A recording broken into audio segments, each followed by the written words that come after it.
سورہ ہود آیت نمبر 42۔ نوح علیہ السلام کی قوم کو ان کی طرف سے اللہ کی دعوت کے پہنچنے اور ان کے رد عمل اور اس کے بعد کے واقعات کے بارے میں یہ سورہ مبارکہ بیان کر رہی ہے۔ ہم آیت نمبر 41 تک پڑھ چکے تھے۔ اس کے بعد ارشاد ہے کہ اعوذ باللہ من الشیطان الرجیم، بسم اللہ الرحمن الرحیم، وَهِيَ تَجْرِي بِهِمْ فِي مَوْجٍ كَالْجِبَالِ، اور وہ چلنے لگی یعنی وہ کشتی جس پر کہ نوح علیہ السلام ان کے گھر والے سوار ہوئے، وہ چلنے لگی ان کے ساتھ فی موجن، موجوں میں، کل جبال کے جو پہاڑ کی مانند تھے، یعنی ایسی موجیں کہ جو بہت اونچی تھی۔ ظاہر ہے کہ ایک تیز طوفان تھا، اس کی اٹھتی ہوئی لہریں اس کے درمیان میں ڈولتی ہوئی کشتی تھی، تو وہ ان کو لے کے چل پڑی۔ وَنَادَى نُوحٌ ابْنَهُ، اور پکارا نوح نے اپنے بیٹے کو، وَكَانَ فِي مَعْزِلٍ، اور وہ الگ تھا ان سے، یعنی اگرچہ کہ ان کی رینج ہی میں تھا لیکن کچھ فاصلے پر الگ سے ان سے دور تھا۔ وَكَانَ فِي مَعْزِلٍ يَا بُنَيَّ ارْكَبْ مَعَنَا، نوح علیہ السلام نے فرمایا، اے میرے بیٹے تم سوار ہو جاؤ ہمارے ساتھ، وَلَا تَكُن مَعَ الْكَافِرِينَ، اور تم انکار کرنے والوں میں کے ساتھ نہ ہو۔ ظاہر ہے کہ ان کے اندر یہ درد، یہ جذبہ تھا، ہمدردی تھی اپنے بیٹے کے لیے، اور وہ چاہتے تھے کہ وہ بھی کشتی میں سوار ہو کے اللہ کی پکڑ سے نجات پا لیں۔ قَالَ سَآوِي إِلَىٰ جَبَلٍ، بیٹے نے کہا کہ میں تو پہاڑ کی پناہ لے لوں گا، یعنی ان قریب، ابھی پانی اوپر نہیں گیا ہے، یہ پہاڑ ہے، میں اس میں پناہ لے لوں گا، یعصمنی من الماء، وہ مجھے پانی سے بچا لے گا۔ ظاہر ہے کہ یہ بے انتہا بدنصیبی کا موقع ہے کہ ایک فرد کے جو نوح علیہ السلام کے گھر میں پیدا ہوا، پلا بڑھا، اور وہ ان سارے مراحل کو دیکھ رہا تھا کہ جس سے کہ وہ گزرے، اور اس کے بعد اس کو یہ توفیق حاصل نہ ہوئی کہ وہ ایمان لاتا، اور ایمان لانے کے بعد ایمان لانے والوں میں شامل ہو کر کشتی پہ سوار ہوتا۔ نوح علیہ السلام نے فرمایا، قال لا عاصم اليوم من امر اللہ، آج کے دن اللہ کے حکم سے کوئی بچانے والا نہیں ہو سکے گا، الا من رحم، سوائے ان کے کہ جن پر وہ اس نے رحم فرمایا۔ یعنی آج اس طوفان سے، اللہ کے عذاب سے کوئی نہیں بچا سکے گا۔ اللہ کا رحم ظاہر ہے کہ انہی لوگوں پر ہوگا کہ جو اس ساری کشمکش میں حق کے ماننے والے اور حق میں دلچسپی لینے والے تھے۔ وَحَالَ بَيْنَهُمَا الْمَوْجُ، اور ان دونوں کے درمیان موج، لہر حائل ہو گئی، فَكَانَ مِنَ الْمُغْرَقِينَ، اور وہ ڈوبنے والوں میں شامل ہو گیا۔ یعنی ان کی اپنی نگاہوں کے سامنے یہ حادثہ ہوا کہ انہوں نے دیکھا کہ ان کا بیٹا ان کی تمام تر ہمدردانہ نصیحت، خواہش اور ارج کے باوجود وہ ان کی بات نہ مان کر اور اللہ کی پکڑ سے، اس کے عذاب سے دوچار ہو گیا۔ معلوم ہوتا تھا کہ اس عذاب کو اسی کا انتظار تھا، باقی سب لوگ تو غرق ہو چکے تھے۔ تو فرمایا کہ وَقِيلَ يَا أَرْضُ ابْلَعِي مَاءَكِ، اور یہ کہا گیا کہ اے زمین تو اپنا پانی نگل لے، یعنی جو سیلاب، جو پانی زمین میں تھا وہ زمین میں چلا گیا، آپ کہیے سوکھ گیا۔ وَيَا سَمَاءُ أَقْلِعِي، اور اے آسمان تو تھم جا، یعنی آسمان سے بارش برس رہی تھی، زمین جو ہے وہ سیلاب کی زد میں آ گئی تھی، تو اللہ نے جب اس عذاب کے خاتمے کا اعلان کیا تو اس نے دونوں کو روک دیا۔ ظاہر ہے کہ فرمایا اس کا اپنا ایک میکنزم ہوگا، یہاں الفاظ میں بات بیان ہوئی ہے، اللہ نے کس طریقے سے اس کو روکا ظاہر ہے یہ وہی جانتا ہے۔ فرمایا کہ وَقُضِيَ الْأَمْرُ، چنانچہ کیا ہوا کہ وَغِيضَ الْمَاءُ، پانی اتر گیا، وَقُضِيَ الْأَمْرُ، اور فیصلہ ہو گیا، فیصلہ چکا دیا گیا۔ وَاسْتَوَتْ عَلَى الْجُودِي، اور وہ جودی کی پہاڑی پر ٹک گئی، وہاں جا کے وہ کھڑی ہو گئی، وہ کشتی۔ وَقِيلَ بُعْدًا لِلْقَوْمِ الظَّالِمِينَ، اور کہا گیا کہ پھٹکار ہو، برا ہو ظالم لوگوں کی قوم کا۔ جودی، یہ پہاڑی کا ذکر کیا اللہ تعالیٰ نے۔ معلوم ہوتا ہے کہ بائبل میں اس پہاڑی کا ذکر تو نہیں ہے، مگر اس سلسلہ جو پہاڑ ہیں، ماؤنٹن رینج، اس کا ذکر ہے۔ کوئی سینٹرل ایشیا میں، آرمینیا میں کہیں معلوم ہوتا ہے کہ ایک رینج ہے، ارارات اس کا نام آیا ہے بائبل میں۔ یہاں بجائے اس کے کہ اس رینج کا ذکر ہو، اس پہاڑ کی چوٹی کا ذکر ہے کہ جو ایگزیکٹ پہاڑ پر یہ ان کی کشتی جا ٹکی۔ اور بیان کرنے کا مقصد شاید یہ ہے کہ پانی اس قدر اونچا جا چکا تھا کہ پہاڑ بھی چھپ گئے تھے، اور جب پانی نیچے کی طرف آیا، زمین سوکھنے لگی، تو اس کے بعد بالآخر اس کو ٹکنے کا موقع ملا، تو وہ ایک پہاڑ کی چوٹی پر، جس کو کہ قرآن مجید نے اس کا نام بیان کیا ہے، وہ جا کے آ لگی۔ اور اس کے بعد نوح علیہ السلام، ان کے ماننے والے، ان کے گھر والوں کو اترنے کا موقع ملا۔ وَنَادَى نُوحٌ رَبَّهُ، اور پکارا نوح نے اپنے رب کو، فقالا، تو انہوں نے کہا، ربی ان ابنی من اہلی، اے میرے رب، میرا بیٹا بھی تو میرے گھر والوں ہی میں سے تھا۔ وَإِنَّ وَعْدَكَ الْحَقُّ، اور تیرا وعدہ تو سچا ہے۔ وَأَنْتَ أَحْكَمُ الْحَاكِمِينَ، اور تو فیصلہ کرنے والوں میں سب سے بہتر فیصلہ کرنے والا، یعنی تو نے تو یہ وعدہ کیا تھا کہ تو میرے گھر والوں کو بچائے گا، اور یہ میرا بیٹا تھا، یہ آخر کیسے ڈوب گیا؟ قال یا نوح، فرمایا کہ اے نوح، انہ لیس من اہلک، وہ تمہارے گھر والوں میں سے نہیں تھا۔ یعنی خدا کے ہاں، خدا کے پیمانے میں، اس کے اپنے جو کیٹیگریز بنتی ہیں اس میں وہ ایسے نہیں تھا کہ تمہارے گھر والوں میں اس کا شمار ہو۔ انہ عمل غیر صالح، اس کے عمل ٹھیک نہیں تھے، اس کا کردار ٹھیک نہیں تھا۔ فلا تسألنی ما لیس لک بہ علم، تو تم مجھ سے مت سوال کرو اس چیز کے بارے میں کہ جس بارے میں تمہیں کوئی علم نہیں۔ انی اعظک، میں تمہیں نصیحت کرتا ہوں، ان تکون من الجاہلین، کہ تم جاہلوں میں سے نہ ہو جاؤ۔ یعنی جاہل جو ہے لفظ، یہ لفظ اصل میں دو مفاہیم میں آتا ہے۔ ایک اس کا مفہوم ہوتا ہے عالم کا الٹ،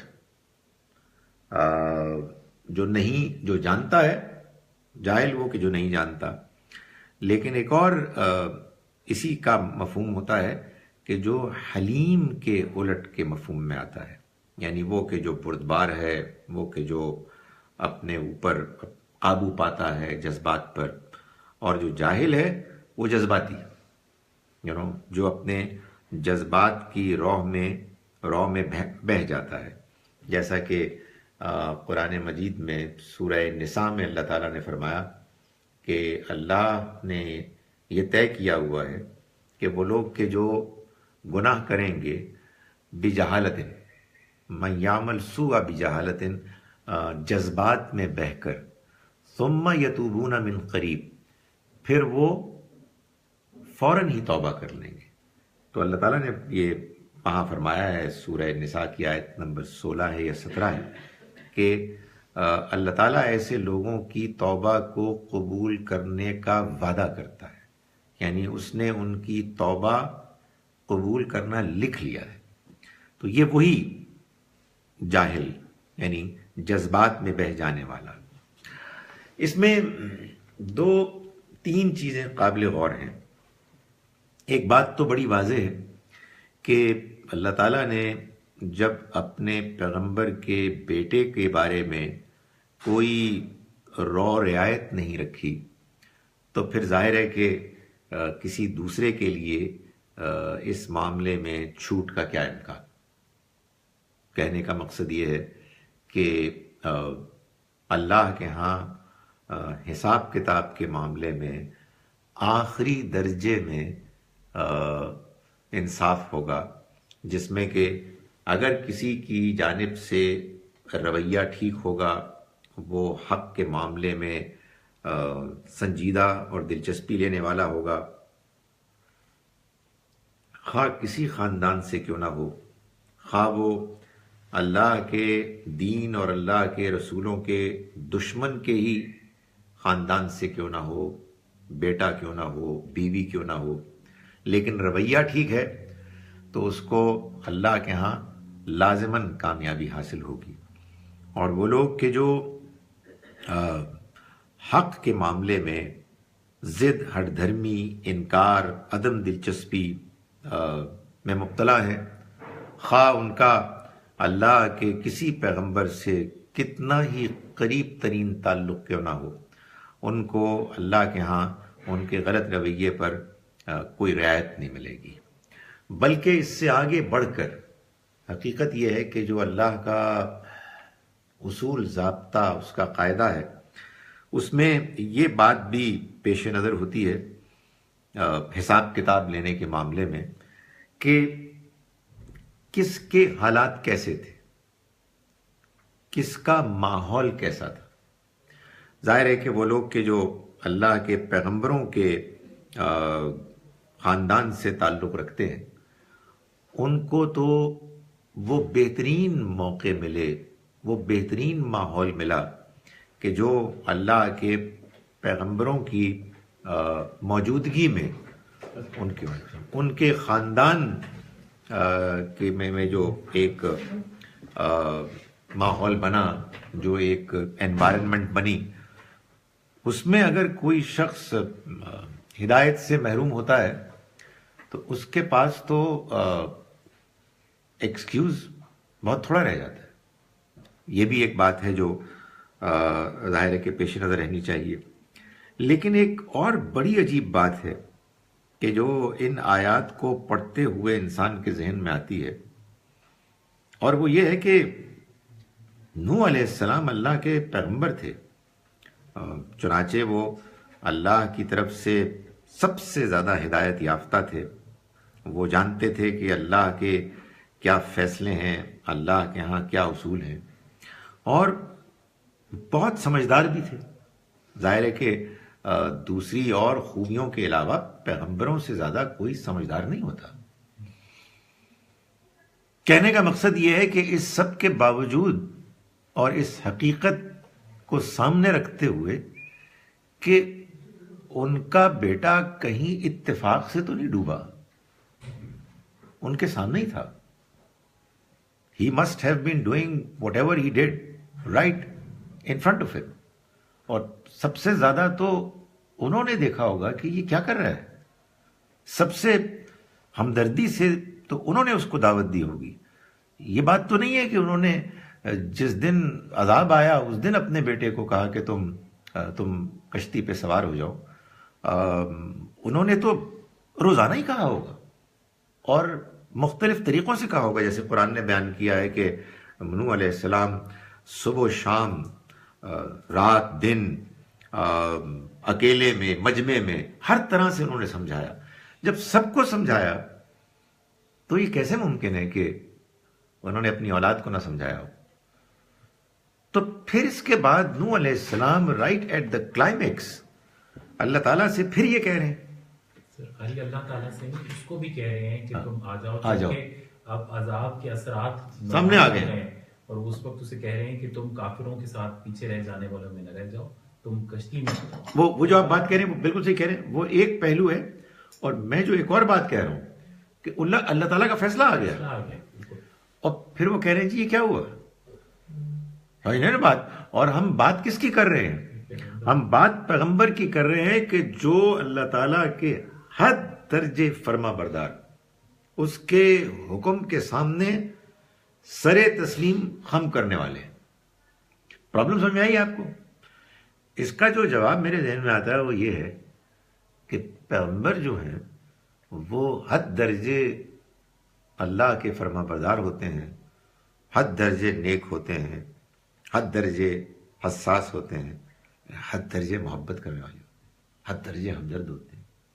وہ اپنے بیٹے سے بے پناہ محبت کرتے تھے. ان کو یہ سب باتیں معلوم تھیں، لیکن ان کو اللہ کی رحمت سے امید تھی. ان کے خیال تھا کہ بھائی کسی کے دل میں تو نہیں کوئی جھانک سکتا نا، اللہ کا فیصلہ تو ہوتا ہے general, taking every thing into consideration. تو انہیں تمام تر حرکتوں کے باوجود اپنے بیٹے کی انہیں یہ امید تھی کہ وہ بچ جائے گا، کسی طرح سے اس کے اندر خیر آ جائے گی. He never last hope. جب وہ ڈوب گیا تو انہوں نے کہا کہ یہ کیا ہو گیا، یہ تو اب ختم ہو گیا معاملہ، اٹس آل اوور. تو اس کے باوجود انہوں نے پوچھا ہے خدایا یہ کیا ہوا ہے. جی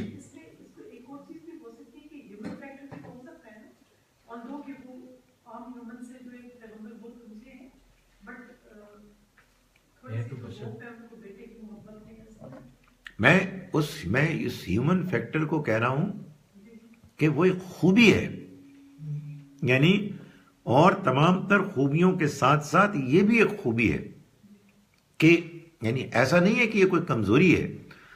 اپنوں کی ہدایت کے لیے انسان کے اندر تڑپ ہونا، بے چینی ہونی، ہر طرح کی کوشش کرنا، اللہ کے آگے گڑ گڑانا، یہ چیز یہ بڑی مطلوب چیز ہے. اور پیغمبر نمونہ ہوتے ہیں، آئیڈیل ہوتے ہیں. انہوں نے ظاہر ہے کہ یہاں بھی کوئی اللہ معاف کرے کوئی غلط کام یا کوئی کمزوری کا معاملہ نہیں کیا، ورنہ خدا تعالیٰ اس کو کوٹ بھی نہ مینشن بھی نہ کرتے. یہ ایک بات ہے. اس سے آگے آپ بڑھے تو اس سے بھی شاید ایک اور زیادہ عجیب و غریب بات سامنے آتی ہے. یعنی یہ تو بات یہاں تک ہو گئی نا کہ یہ معاملات تھے اور اللہ تعالیٰ نے اس کے باوجود اپنا فیصلہ سنا دیا.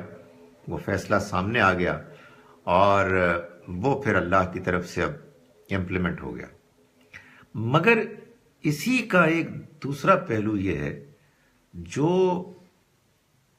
میں تو بالکل پریشان ہو گیا، مجھے بات ہی سمجھ میں نہیں آئی کہ ابراہیم علیہ السلام کے والد آپ کو معلوم ہے بت پرست تھے، بلکہ بت تراش تھے، بت بنانے والے تھے. اور ابراہیم علیہ السلام نے ان کو دعوت دی، اور دعوت بھی دی، اور انہوں نے کہا کہ میں جب ان کے مخالفت کے بعد ان کو سرزمین کو چھوڑنا پڑا تو وہ یہ وعدہ کر کے گئے کہ ساستغفر لک ربی، میں آپ سے اپنے رب سے آپ کے لیے معافی مانگوں گا. وہ اللہ کے رسول تھے. قرآن سے معلوم ہوتا ہے کہ ان کی قوم پر عذاب آیا. عذاب آنے کے بعد تو مسئلہ ختم ہو جاتا ہے، اٹس آل اوور. یعنی اللہ کے رسولوں کے زمانے میں جب عذاب آتا ہے تو اصل میں یہ اللہ کا فیصلہ ہوتا ہے کہ اب یہ قوم اس قابل نہیں رہی ہے کہ یہ مزید سروائیو کر سکے. آئی ایم شیور، ظاہر ہے وہ ہم سے تو بہت ہی آگے ان کی سوچ، انڈرسٹینڈنگ اور اللہ کی پالیسیز کے بارے میں ادراک تھا، اور وہ حد درجے اللہ کی رحمت کے جتنے بھی امکانات ایکسپریشن اس کے مینیفیسٹیشنز کے ہو سکتے تھے ان کو وہ تلاش کرتے تھے کہ عذاب کے بعد بھی تو امکان ہوتا ہے نا، ساری قوم تو نہیں غلط ہوتی. یہ بات معلوم ہوتی ہے کہ عذاب آ گیا ہے، عذاب آتا ہے ایک جنرل ایک قوم کی کنڈیشن کی بنیاد پر. جو لوگ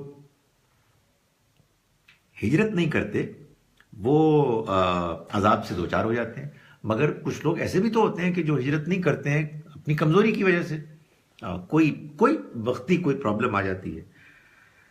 تو جناب انہوں نے یہ کہا اور وہ ہجرت کر کے چلے گئے اور ان کے والد کی قوم پر عذاب آ گیا. اور کین یو امیجن کہ میں اور آپ جو دعا کرتے ہیں، تو ظاہر دعا کچھ بھی کر سکتے ہیں، لیکن ہمارے یہاں سب کانٹیننٹ میں یہ دعا التحیات کے ساتھ آخر میں رب اغفر لی ولی والدی وللمؤمنین یوم یقوم الحساب، یہ دعا کس کی ہے؟ حضرت ابراہیم کی. رب اغفر لی ولی والدی، معاف کر دے مجھ کو اور میرے والدین کو. اور یہ دعا کب ہے؟ یہ خانہ کعبہ کی تعمیر کے بعد ہے. قرآن کہتا ہے کہ انہوں نے دعا کی جب تک کہ اللہ نے ان کو روک نہیں دیا. اللہ کا بھی کمال ہے، اللہ تعالیٰ نے تب تک نہیں روکا، which really means کہ سال گزر گئے اور وہ اپنے اس باپ کے لیے جو بت پرست تھا، وہ لیڈر تھا بت پرستی کا، اور وہ غرق تباہ ہو گیا، مر گیا. وہ دعا دعا کرنے کے بارے میں ایک کنٹروورسی ہے کہ آزر واز حضرت ابراہیم's فادر اور انکل. آزر کی اگر آپ بات کریں، لیکن وہ کنٹروورسی ہے. میں کئی جگہ پہ پڑھا، وہ کہتے ہیں چچا تھے، کوئی کہتے ہیں، اور یہ بھی لکھا ہے حضرت ابراہیم کے والد جو تھے وہ بت تراش نہیں تھے، بت پرست تو یقیناً ہوں گے. دیکھیں گزارش یہ ہے کہ ہر وہ معاملہ کہ جس میں اختلاف ہو جائے وہ کنٹروورشل ہو جاتا ہے. اچھا دائرے میں جو کنٹروورسی ہوتی ہے تو پھر کوئی فیصلہ تو ہونا چاہیے، یعنی فیصلے سے مرادی کی اوپینین ہونا چاہیے. سوال یہ ہے کہ ہم اس کو کیسے سمجھیں گے.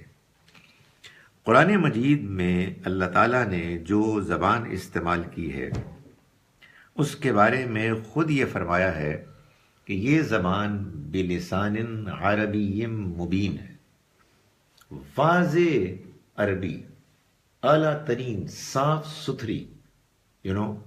تو عربی زبان میں باپ کے لیے، والد کے لیے لفظ ابو، ابا، ابی، اور یہی آیا ہے. یہ کیا ہوتا ہے میں آپ کو بتاؤں کیا ہوتا ہے. بعض اوقات آپ اپنے چچا کو بھی تو کہتے ہیں نا والد صاحب، یہ میرے والد صاحب، یا ان کی جگہ پہ یہ ہو جاتا ہے. تو اب یہ کہیں عربی میں ایسا بھی آیا ہوگا جو اصل لفظ کا مفہوم نہیں ہے، بلکہ اس کا بعض اوقات اطلاق انکل پر ہو جاتا ہے. یہ میرے والد صاحب کی طرح ہے، از لائک مائی فادر، ایک چیز.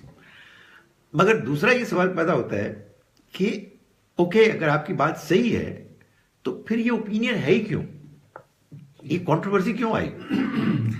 یہ بھی میرا خیال ہے کہ ایک عبرتناک بات ہے کہ کیا ہوتا ہے کہ لوگ ایک تھیوری قائم کر لیتے ہیں، ایک اصول، ایک مفروضہ قائم کر لیتے ہیں، and that is established out side the Quranic text. اور پھر قرآن کو اس کی روشنی میں پڑھتے ہوئے کہتے ہیں یہ نہیں ہو سکتا، اس کا یہ مطلب ہوگا.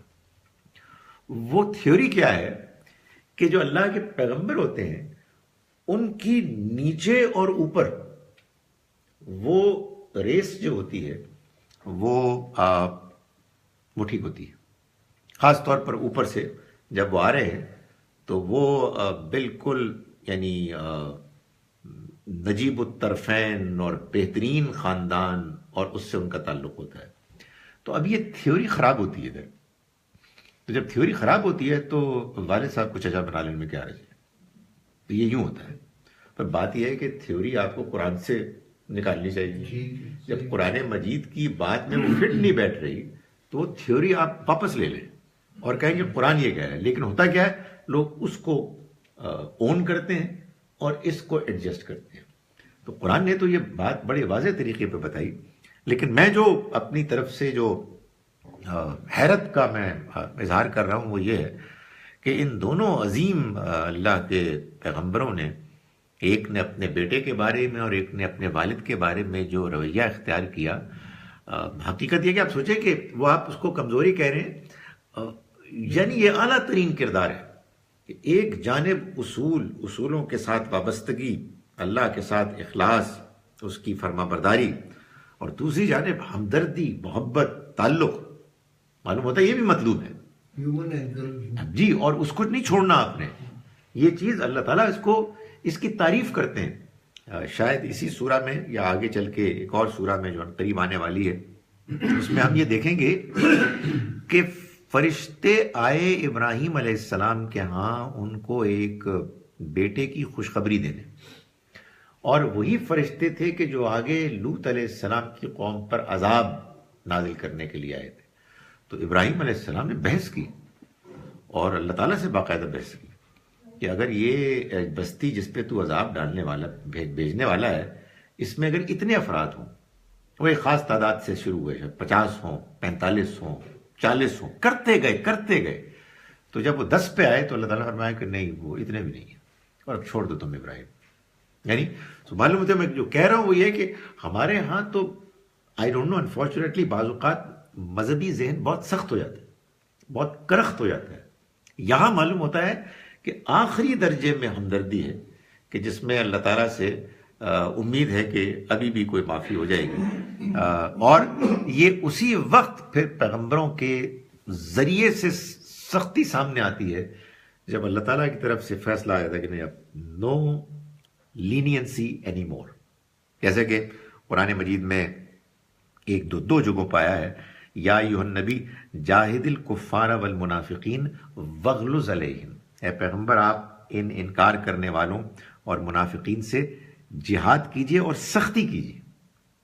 یعنی حضور نہیں کرتے تھے اور آپ سے سختی ایک خاص موقع کے بعد کروائی گئی.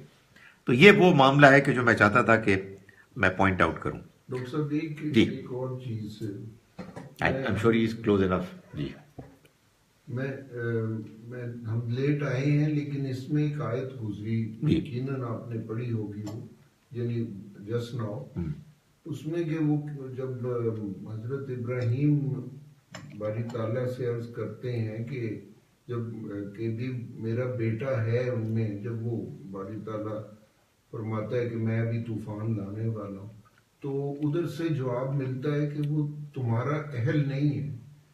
تو ادھر عربی میں یہ اہل کس کو کہتے ہیں؟ یہی کہتے تو اسی کو ہیں جو آپ کے گھر والے ہیں.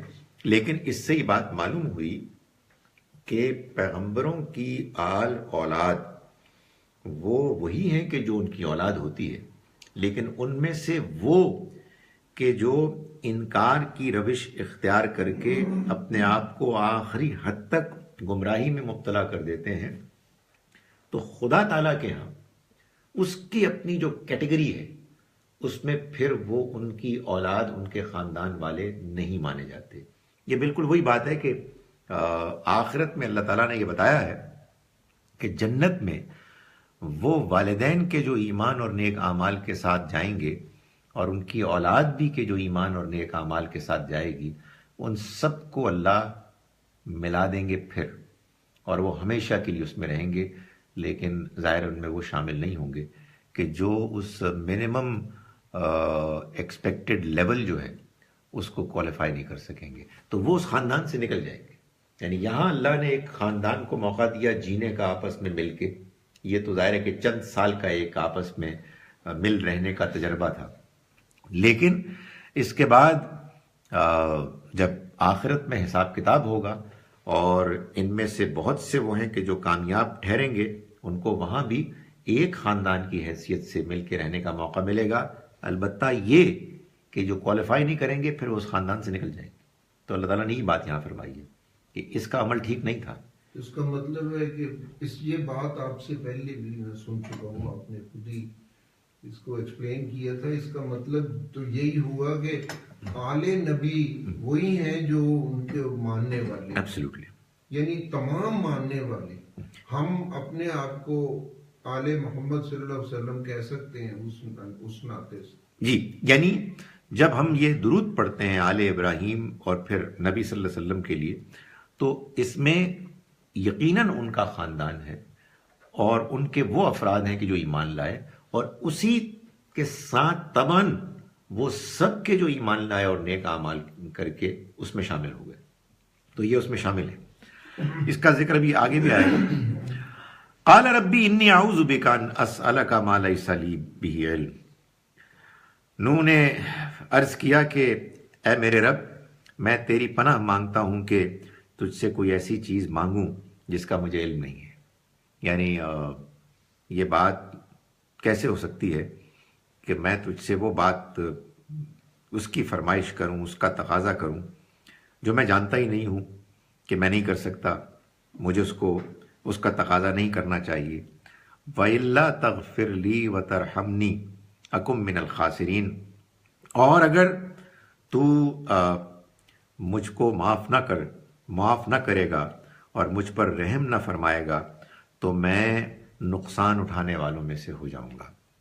اب یہ جو ہے نا امیڈیٹ ایڈجسٹمنٹ، بڑا مشکل کام ہے، بہت مشکل کام، لیکن اللہ تعالیٰ اپنے بندوں میں یہ پیدا کر دیتا ہے کہ کہاں غیر معمولی جذبہ اپنے بچے کو بچانے کے لیے، اور کہاں جب آخری ورڈکٹ آ گیا تو ایسا معلوم ہوتا ہے کہ جیسے اللہ تعالیٰ نے پھر وہ سوئچ آف کر دیا، forget about it, you know, it's gone, it's done۔ تو انہوں نے کہا جی آپ مجھے اس پر معاف کر دیں کہ میں آپ سے کوئی ایسی چیز مانگوں جو مجھے مانگنی نہیں چاہیے تھی، اور اگر آپ مجھے معاف نہیں کریں گے اور مجھ پر رحم نہیں فرمائیں گے تو میں نقصان اٹھانے والوں میں سے ہو جاؤں گا۔ قیل یا نوح، کہا گیا کہ اے نوح، اہبط بسلام منا وبرکات علیک، اتر جاؤ ہماری جانب سے سلامتی کے ساتھ اور برکتیں ہوں تم پر، وعلی ممن معک، اور ان امتوں پر بھی کہ جو تمہارے ساتھ ہیں۔ یعنی یہ تو تم لوگ ہو کہ تم کو یہ کہا گیا ہے کہ تم اتر جاؤ ہماری طرف سے سلامتی کے ساتھ اور برکتوں کے ساتھ، تم پر بھی اور ان امتوں پر بھی جو ممن معک، جو تمہارے ساتھ ہیں، یعنی ان میں سے وہ وجود میں آئیں گی۔ ظاہر ہے کہ یہی وہ خاندان ہے، یہی وہ انسانیت کے چند نمائندے ہیں کہ جن کے ذریعے سے پھر باقی تمام انسان بعد میں پروسیڈ کیے اور انسانوں کی نسل یہاں سے چلی۔ فرمایا کہ وَأُمَمٌ سَنُمَتِّعُهُمْ، اور ایک وہ بھی امتیں ہوں گی کہ جن کو کہ ہم آسائشیں دیں گے، بہرہ مند کریں گے، ثُمَّ يَمُسُّهُمْ مِنَّا عَذَابٌ عَلِيمٌ، پھر ان کو ہماری طرف سے ایک دردناک عذاب آ لے گا۔ یعنی اب تم ایک رسول ہو، پہلے رسول ہو، تمہارے بعد اب رسولوں کا ایک سلسلہ آنا ہے، یہ جو اب ایک انسانی نسل یہاں سے چلے گی، اس میں اور امتیں آئیں گی، ان پر ہم اپنے رسولوں کو بھیجیں گے، بالکل جیسے تمہارے ساتھ ہوا ہے اسی طرح کا معاملہ ہوگا اور قوموں کے ساتھ بھی، کہ ان میں جب ان کے سامنے اللہ کے رسول دعوت پیش کریں گے اور وہ انکار کریں گے تو انکار کرنے والوں کو ایک حد تک مہلت ملے گی، اس کے بعد وہ اللہ کے عذاب سے دوچار ہو جائیں گے اور وہ بچ نہیں سکیں گے۔ معلوم یہ ہوتا ہے کہ اب یہ پیٹرن ہے، یہ معاملہ چلتا رہے گا۔ یہی وہ بات ہے جو میں لوگوں کو کہتا ہوں بار بار کہ یہ خدا تعالیٰ کا لا آف ایوریجز ہے، ایسا ہی ہونا ہے۔ یہ جو ہمارے ہاں ایک بیوقوفی کی بات ہے، مثلا بے سمجھے بوجھے وہی بات جو میں نے ابھی آپ کو کہی تھی کہ جب آپ ایک تھیوری بنا لیتے ہیں جو اصل میں جذبات کی بنیاد پہ آپ بناتے ہیں تو پھر اس کے بعد اس کی جسٹیفیکیشن تو کوئی بھی نہیں ہوتی کہ آپ کہیں سارے مسلمان جتنے بھی مسلمان گھرانوں میں پیدا ہوئے ہیں ہو سکتی ہیں ان سے غلطیاں، ایسا نہیں ہے، برائیاں ہو سکتی ہیں ویسے البتہ الٹیمیٹلی کامیابی حاصل کرنے والے یعنی اچھے لوگ ہیں، اور یہ سارے جتنے غیر مسلم ہیں ہو سکتا ہے ان سے کوئی اتفاق سے کوئی اچھے کام بھی ہو جائے، لیکن ہے بنیادی طور پہ گھٹیا لوگ اور انہوں نے جہنم میں جانا ہے۔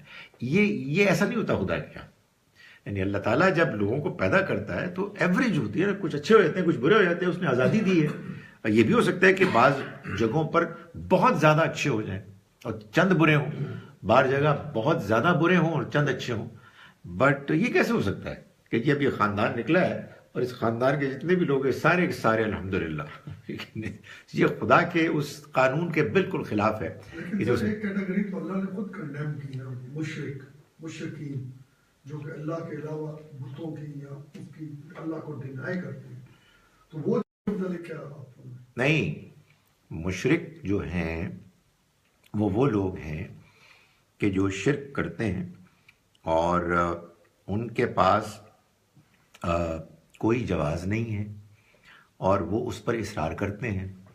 یہ فیصلہ اللہ کیا ہوگا کہ یہ کام کس نے کیا؟ میں بھی اس پر بھی آتا ہوں کہ ہم مسلمان اس میں کیا کچھ کر رہے ہیں۔ اس میں تو ایک آیت ہے نا کہ جس میں لکھا ہوا کہ سوائے مشرکین کے میں سب کو معاف کروں۔ نہیں وہ ٹھیک ہے بات آپ کی، مگر گزارش یہ ہے کہ یہ ہم ایک جنرل بات کریں گے، نہ کہ ہم یہ کہیں گے کہ تمام ہندو تمام عیسائی جہنم میں جائیں گے اس لیے کہ مشرک ہیں۔ نہیں، ہمیں نہیں پتا، آپ جا کے انٹرویو آپ ہندوؤں سے انٹرویو کریں، ذرا جا کے آپ عیسائیوں سے انٹرویو کریں، وہ آپ کو بتائیں گے وہ کیا مانتے ہیں کیا نہیں مانتے۔ ہمارا کام دعوت دینا ہے، نہ کہ قرآن مجید کی چند آیات کو لے کر۔ اس پہ تو جا ہی نہیں رہا، میں تو اس چیز پہ بات کر رہا ہوں کہ ایک دم کنفیوز ہو گیا ہوں کہ جب ہم اللہ نے ایک چیز کلیئرٹی میں بتا دی، اللہ دو باتیں تو نہیں کریں گے، اللہ نے کہا کہ میں ہر چیز کو معاف کر دوں گا معاف شرک ہے، تو پھر جو کلیئرٹی میں مشرکین نظر آ رہے ہیں، مطلب ہمارے سامنے ایک بت کو سجدہ کر رہے ہیں یا وہ کر رہے ہیں، وہ ان کی کیٹیگری تو پھر ڈفرینٹ ہوگی نا، وہ سامنے ان کے بارے میں اچھے لوگ نہیں۔ یہ ہمارا کام نہیں ہے کہ ہم ان کو جہنمی کہیں، ہم یہ کہیں گے غلط ہم یہ کہیں گے غلط کام ہو رہا ہے، ہم یہ کہیں گے غلط کام ہو رہا ہے۔ ہمیں اس بات کا بھی احساس ہوگا کہ یہ پیدا ہی یہاں ہوئے تھے، ان کے حالات ہی ایسے تھے۔ ہمیں اس بات کا احساس ہوگا کہ ہم مسلمان جن کے پاس توحید تھی ہم نے پیغام ہی نہیں پہنچایا۔ اب given all these circumstances, these realities، خدا کیا فیصلہ ہوگا؟ یقیناً یہ بات صحیح ہے، جو مشرک ثابت ہو جائے گا یعنی اس کے پاس کوئی ایکسکیوز باقی نہیں رہے گا، وہ پکڑا جائے گا، جیسے کہ قاتل پکڑا جائے گا، جیسے کہ زانی پکڑا جائے گا، جیسے کہ جھوٹا پکڑا جائے گا۔ اس معاملے میں بھی کوئی رعایت نہیں ہوگی۔ بھائی یہ بات صحیح ہے بالکل۔ ہمارے یہاں تو لوگ اصل میں جو کہتے ہیں وہ یہ ہے کہ جو جہاں پیدا ہوا وہ اگر بظاہر وہی کچھ کرتا رہا جو اس کے ماحول میں ہو رہا ہے تو بس وہ جہنمی ہے، اور ہم جہاں پیدا ہو گئے جی، اور ہم جہاں پیدا ہو گئے ہم وہاں پیدا ہونے کی وجہ سے کامیاب ہیں۔ اس کے پاس پیغام پہنچ گیا جو کہ آج کل کی دنیا میں ہے، یہ بھی چھوڑ دیں اللہ تعالیٰ پہ کہ وہ پہنچا کہ نہیں پہنچا۔ ہم کو اس پر زیادہ فکر مند ہونا چاہیے کہ ہم نے کیا پہنچانے کی کوشش کی۔ ہماری طرف سے اگر کوئی پیغام کے پہنچانے کے امکانات تھے اس میں کوتاہی ہوئی تو کہیں ہم نہ پکڑے جائیں۔ ان کے بارے میں ہمیں اطمینان ہے کہ اللہ تعالیٰ ان کے ساتھ انصاف بھی کرے گا، اور انصاف کرے گا انہی اصولوں کے مطابق کہ جو وہ تمام انسانوں پر اپلائی کرے گا۔ تلک من انباء الغیب نوحیہا الیک، یہ ہیں غیب کی خبریں، ہم ان کو وحی کرتے ہیں اے پیغمبر آپ کی طرف۔ ما کنت تعلمھا انت ولا قومک من قبل ھذا، آپ نہ تھے کہ جو اس کو جانتے، ان کو جانتے، نہ آپ نہ آپ کی قوم، من قبل ھذا، اس سے پہلے۔ یعنی اتنی تفصیل کے ساتھ، اتنی وضاحت، کلیئرٹی کے ساتھ، ان اصولوں کی روشنی میں ان واقعات کے پورا اترتے ہوئے کہ جو قرآن میں بیان ہو رہے ہیں، یہ آپ کو کیسے معلوم؟ آپ تو نہیں جانتے تھے. آپ تو صرف وہی باتیں جانتے تھے کہ جو آپ کے علاقے، آپ کے ماحول میں لوگوں کی فوکلورز میں، ان کی آپس کی گفتگوؤں میں، ان کی شاعری میں موجود تھے. اس سے زیادہ تو آپ کو کچھ نہیں معلوم تھا. تو پھر یہ کیسے ہو گیا؟ قرآن مجید میں کہتا ہوں لوگوں کو نبی صلی اللہ علیہ وسلم کے پیغمبر برحق ہونے کے لیے اتنی زوردار دعوت دیتا ہے، اتنی زوردار دعوت دیتا ہے کہ میں سمجھتا ہوں کہ مسلمان جو مسلمان گھرانے میں پیدا ہوا ہے سرکاری طور پر، وہ جب قرآن پڑھتا ہے تو اس کو پڑھنے کے بعد حقیقی طور پر مسلمان ہوتا ہے. یہ بات صحیح ہے. یہ تو یہ جو قرآن دعوت دے رہا ہے، یہ دعوت بہت سالڈ بات ہے اور اس پر غور کرنا چاہیے. یہی دعوت ظاہر ہے قرآن پوری دنیا والوں کے ساتھ سامنے پیش کر رہا ہے. ظاہر ہے اس بارے میں کچھ سوالات پیدا ہوں گے، لوگ کہیں گے نہیں یہ بائبل میں بھی ہے. تو پھر ظاہر ہے کہ ہمارے لوگوں کو دیکھنا ہوگا کہ وہاں کیا لکھا ہے، یہاں کیا لکھا ہے. اور جب آپ تحقیق کریں گے اور آپ محسوس کریں گے یہ ڈیفرنٹ ہے، تو آپ کے اطمینان میں اضافہ ہوگا. ورنہ یہی ہے کہ آپ نے ایک ٹریڈیشن میں اپنی بات سن لی ہے اور اس سے آگے آپ بڑھنے کے لیے تیار نہیں. لیکن یہاں جو اگلا لفظ ہے وہ ہے فصبر. فصبر یعنی آپ ثابت قدم رہے. یعنی مطلب یہ ہے کہ یہ جو باتیں ہیں یہ آپ کو اللہ کی وحی کے ذریعے سے آئی ہیں اور یہ وحی نے آپ کو حقیقت بتائی ہے. جب یہ ایسا ہی ہے تو پھر آپ ان مخالفوں کی مخالفتوں کی پرواہ نہ کریں، آپ ان کی باتوں کو کوئی اہمیت نہ دیں. آپ ثابت قدم رہیں اور آپ اپنا کام کیے چلے جائیں. ان العاقبۃ للمتقین، یقیناً انجام کامیابی کا انہی کے لیے ہوگا کہ جو پرہیزگار ہیں، جو اللہ سے ڈرنے والے ہیں. وَإِلَىٰ عَادٍ أَخَاهُمْ هُودًا، اور ہم نے عاد کی طرف ان کے بھائی ہود کو بھیجا. یہ دیکھیں یہاں سے یہ جملہ شروع ہوا وَإِلَىٰ عَادٍ. وَإِلَىٰ عَادٍ کا مطلب ہے اور عاد کی طرف، لیکن چونکہ یہ پیچھے سے جڑ رہا ہے جہاں سے نوح علیہ السلام کی داستان شروع ہوئی، تو اب ہم یہ کہیں گے کہ وہ جو کچھ باتیں بیان ہو چکی ہیں اس کے بعد اللہ تعالیٰ فرما رہے ہیں کہ ہم نے اسی طرح سے عاد کی طرف ان کے بھائی ہود کو بھیجا، جیسے نوح کی قوم کی طرف ان کے پیغمبر، ان کے رسول نوح کو بھیجا. یہ عاد جو ہے یہ عرب جو پیننسلا ہے، معلوم ہوتا ہے کہ اس کی قدیم ترین پرانی قوم ہے جو سامی النسل ہے. یعنی نوح علیہ السلام کے جو 3 بیٹے تھے اس میں سام کی نسل سے ہیں. اور یہ ادھر جو علاقہ تھا ان کا جس میں یہ رہتے تھے، اس کے بارے میں یہ بات معلوم تھی کہ یہ بڑے قد کاٹ کے تھے اور ان کو ان کے زمانے کے حالات کے لحاظ سے بڑی رفاہیت، ایک معاشی آسودگی حاصل تھی. اور عرب کے لوگ ان سے واقف تھے اس لیے کہ یہ پرانے لوگ تھے اور ان کی داستانیں ان کے ہاں موجود تھیں. قال یا قوم اعبدوا اللہ ما لکم من الہ غیرہ. ان کے بھائی ہود یعنی اللہ تعالیٰ نے جو طریقہ اختیار کیا ہے کہ جہاں کہیں بھی اپنے رسولوں کو بھیجتا ہے وہ اسی قوم کے اندر سے ہوتے ہیں. انہوں نے کہا کہ اے میری قوم کے لوگوں، عبادت کرو اللہ کی، ما لکم من الہ غیرہ، تمہارے لیے کوئی الہ نہیں ہے اس کے سوا، ان انتم الا مفترون، اور حقیقت یہ ہے کہ تم محض جھوٹ گڑ رہے ہو. یعنی اس کے مقابل میں جو کچھ بھی تم بیان کر رہے ہو وہ محض جھوٹ ہے. آئی ڈونٹ نو آپ لوگوں کا کتنا واسطہ پڑتا ہے ایسے لوگوں سے، لیکن میں آج اپنے اسٹوڈنٹس کو پڑھا رہا تھا تو جب بھی میرے سامنے مسلمانوں کی طرف سے یہ سوال آتا ہے تو انتہائی پریشانی ہوتی ہے. مگر ظاہر ہے کہ اسٹوڈنٹس کا سوال کرنا اس بات کو ریفلیکٹ کرتا ہے کہ یہ وائڈ اسپریڈ انڈرسٹینڈنگ ہے کہ آپ نبی اکرم صلی اللہ علیہ وسلم اور بزرگوں کا واسطہ دے کے ان کو پکار کے آپ اللہ سے رجوع کریں. یہ بہت ہے، ہر بندے کی زبان پہ جس کو یہ کمال ہے. یہ جس قرآن کو آپ پڑھ رہے ہیں اس میں اس کی کوئی گنجائش ہے کہ آپ یہ کہیں کہ اللہ کو پہنچنے کے لیے آپ نے حضور کا واسطہ دینا ہے.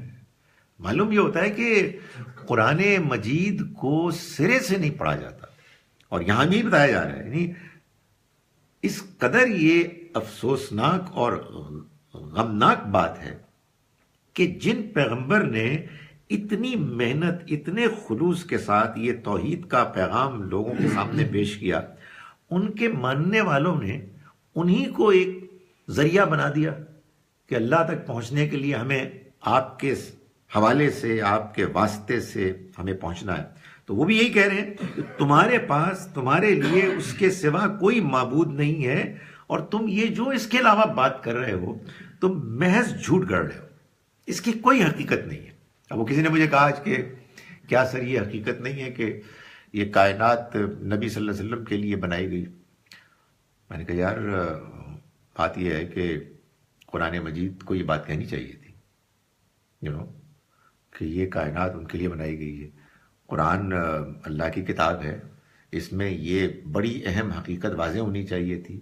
سچائی کی بات یہ ہے کہ حدیث کی بھی کیٹیگریز ہیں، تو جو بالکل ہی ایسے کسی نے سنا دی، اڑا دی، اس کیٹیگری کی یہ چیزیں ہیں، اور لوگوں کے یہ نظریات بن گئے، اس بنیاد پر وہ اس کو مانتے ہیں اور کہتے ہیں کہ جب ان کے لیے بنائی ہے تو پھر ہمیں ان کے تھرو اپروچ کرنا ہے اللہ تعالیٰ کو۔ تو فرمایا کہ یہ تم جھوٹ کر رہے ہو، اس کی کوئی بنیاد نہیں۔ یا قوم لا اسألکم علیہ اجرا، اے میری قوم کے لوگوں میں تم سے اس پر کوئی اجر نہیں مانگ رہا، یعنی میں تمہاری خیر خواہی چاہتا ہوں، میں کوئی یہاں تمہیں پیسے لے کے تم کو کوئی لیکچر تھوڑی دینے آیا ہوں، میں تمہیں وہ بات بتا رہا ہوں جو میں پورے خلوص سے سمجھتا ہوں کہ تمہاری بہتری اور خیر خواہی کی بات ہے۔ ان اجریہ الا علی الذی فطرنی، میرا اجر تو صرف اس کے ذمے ہے جس نے مجھے پیدا کیا۔ افلا تعقلون، تو کیا تم سمجھتے نہیں ہو؟ یعنی تم کیا میری اس دعوت، میرے اس خلوص کو دیکھ کر تمہیں بات سمجھ میں نہیں آ رہی کہ میں یہ کیوں کر رہا ہوں، میں کیوں بار بار تمہارے پاس آ رہا ہوں، تم کو سمجھا رہا ہوں، تم عقل سے کام نہیں لیتے۔ وَيَا قَوْمِ اسْتَغْفِرُوا رَبَّكُمْ ثُمَّ تُوبُوا إِلَيْهِ، اور اے میری قوم کے لوگوں تم معافی مانگو اپنے رب سے، پھر اس کی طرف رجوع کرو۔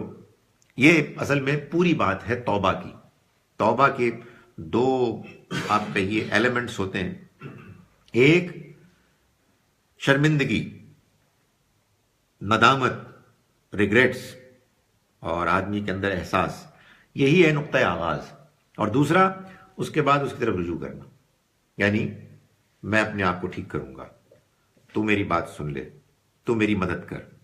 تو یہ بات صرف یہ کہنا کہ استغفر اللہ یہ کافی نہیں ہے۔ آدمی کے اندر صحیح ندامت پیدا ہوگی تو آدمی اللہ سے معافی بھی مانگے گا اور اپنا ڈائریکشن بھی ٹھیک کرے گا۔ تو فرمایا کہ تم یہ کرو گے تو کیا ہوگا؟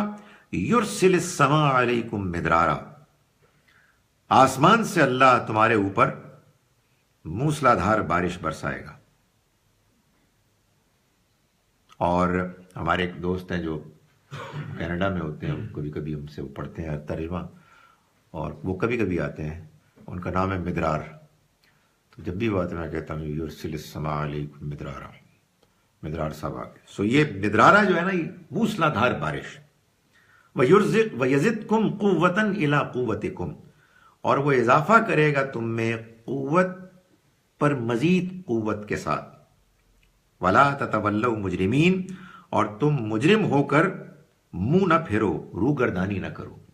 یہ اللہ کے رسول اپنی قوم کے ساتھ دعوت میں یہ وعدہ بھی کرتے ہیں، اور یہ اللہ کا وعدہ ہے کہ جو رسولوں کی قومیں ہیں، اور اب اس کے بعد ابراہیم علیہ السلام کے خاندان سے جو قومیں بنی ہیں، بنی اسرائیل اور بنی اسماعیل، ان کو اللہ تعالیٰ نے ان کے ساتھ بھی یہی وعدہ کیا کہ اگر وہ دینی اور اخلاقی طور پر بحیثیت قوم، ایکسیپشنز اپارٹ، اگر وہ اصلاح کی طرف مائل ہوں گے تو اللہ تعالیٰ اسی دنیا میں ان کو معاشی آسودگی، رفاہیت، سیاسی طاقت اور قوت، دنیا والوں کے اوپر روب اور دبدبہ یہ دے گا۔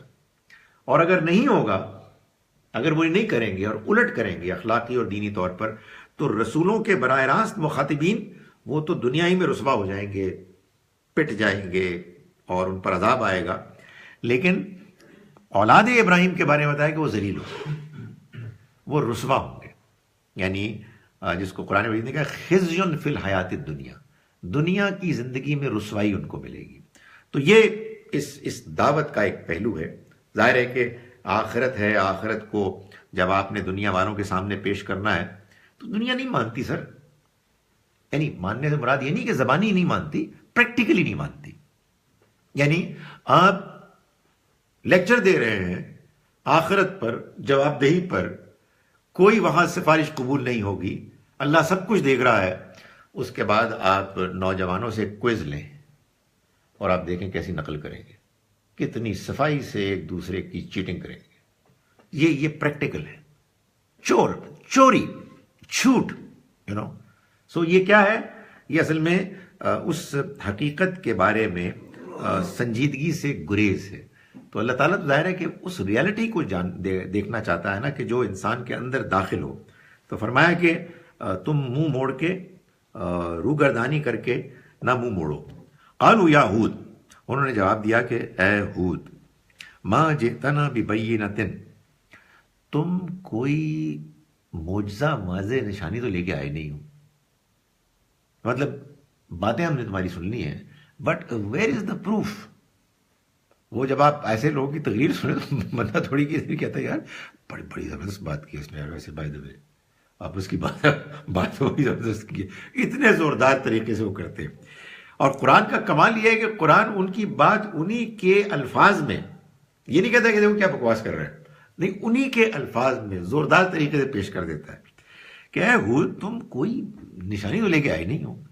وما نحن بتارکی آلہتنا عن قولک، اور ہم اپنے معبودوں کو تمہاری بات کی وجہ تو نہیں چھوڑ دیں گے کہ تم نے آ کے گفتگو کر لی اور ہم اپنے آباء و اجداد جو جن کو پوچھتے رہے ہیں ہم ان کو چھوڑ دیں، یہ کیسے ہو سکتا ہے؟ وما نحن لک بمؤمنین، اور ہم آپ کو پر ایمان لانے والے نہیں۔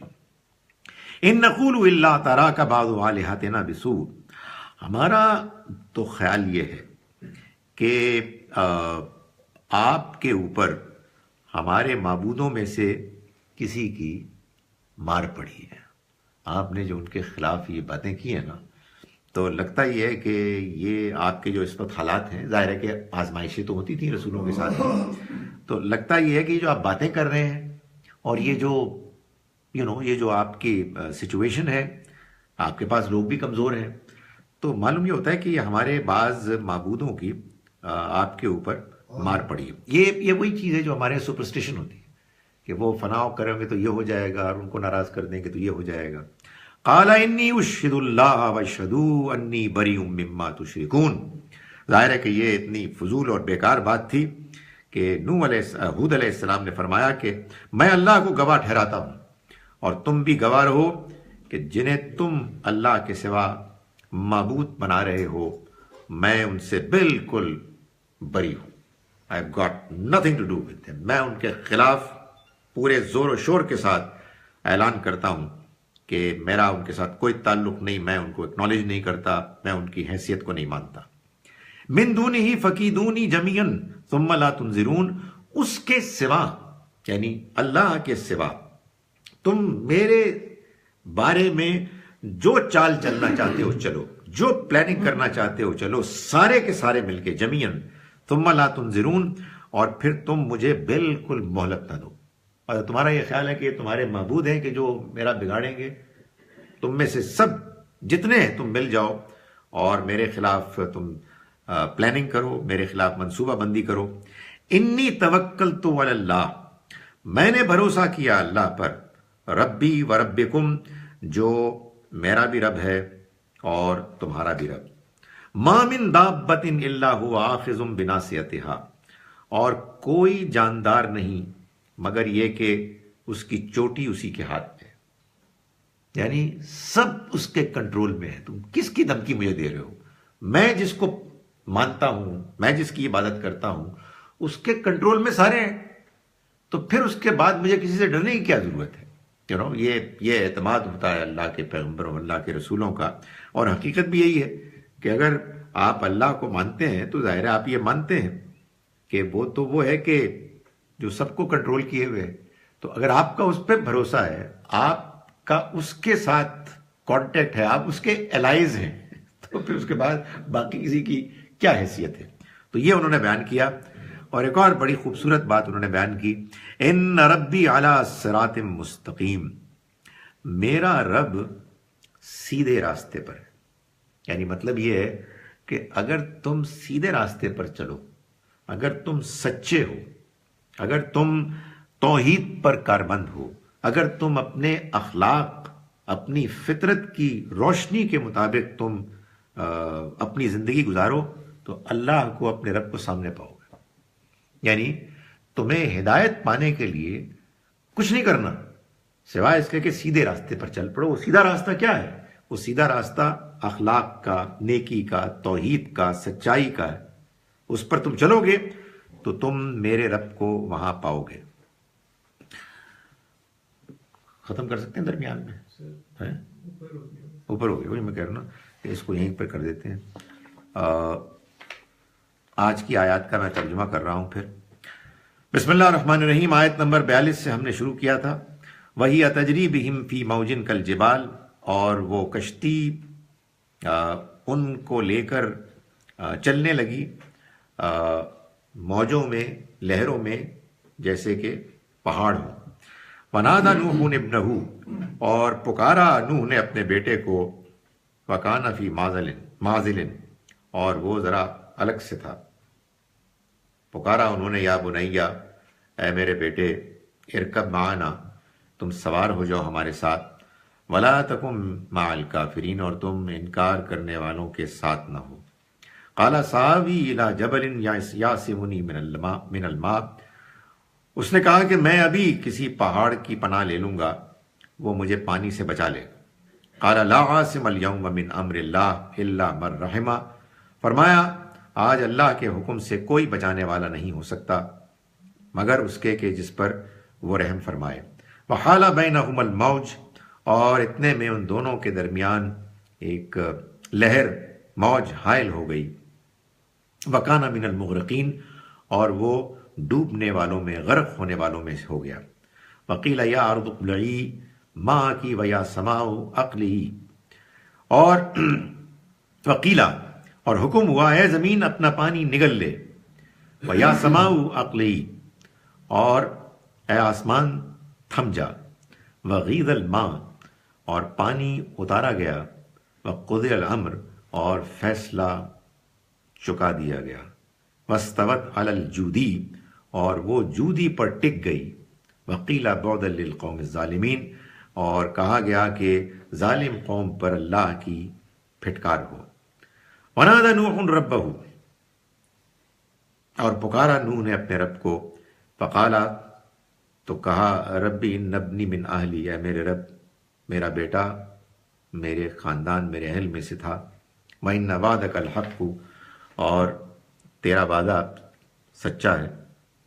وَأَنْتَ أَحْكَمُ الْحَاكِمِينَ، اور تو سب فیصلہ کرنے والوں میں سب سے بہترین فیصلہ کرنے والا ہے.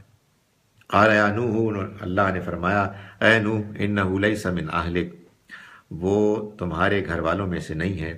انہ عمل غیر صالح، اس کے عمل ٹھیک نہیں تھے، اس کے عمل نیک نہیں تھے، ٹھیک نہیں تھے.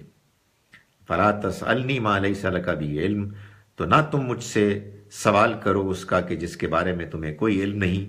انی اعظک ان تکون من الجاہلین، میں تمہیں نصیحت کرتا ہوں کہ تم جذبات میں مغلوب ہونے والوں میں نہ بن جاؤ. قال ربی انی اعوذ بک ان اسألک ما لیس لی بہ علم، نوح علیہ السلام نے فرمایا کہ اے میرے رب، میں پناہ مانگتا ہوں تیری اس بات سے کہ میں سوال کروں تجھ سے اس بارے میں کہ جس کے لیے میرے پاس کوئی علم نہیں. وَإِلَّا تَغْفِرْ لِي وَتَرْحَمْنِي، اور اگر تو نے مجھے معاف نہ کیا، مجھ پر رحم نہ فرمایا، اکم من الخاسرین، تو میں نقصان اٹھانے والوں میں سے ہو جاؤں گا. قیل یا نوح، قیل یا نوح بسلام منا وبرکات علیک، کہا گیا اے نوح اتر جاؤ تم ہماری جانب سے سلامتی اور برکات کے ساتھ، علیکا جو تم پہ ہوئی، وعلی ممن معک، اور جو ان پر بھی ہوں گی کہ جو تمہارے ساتھ ہیں.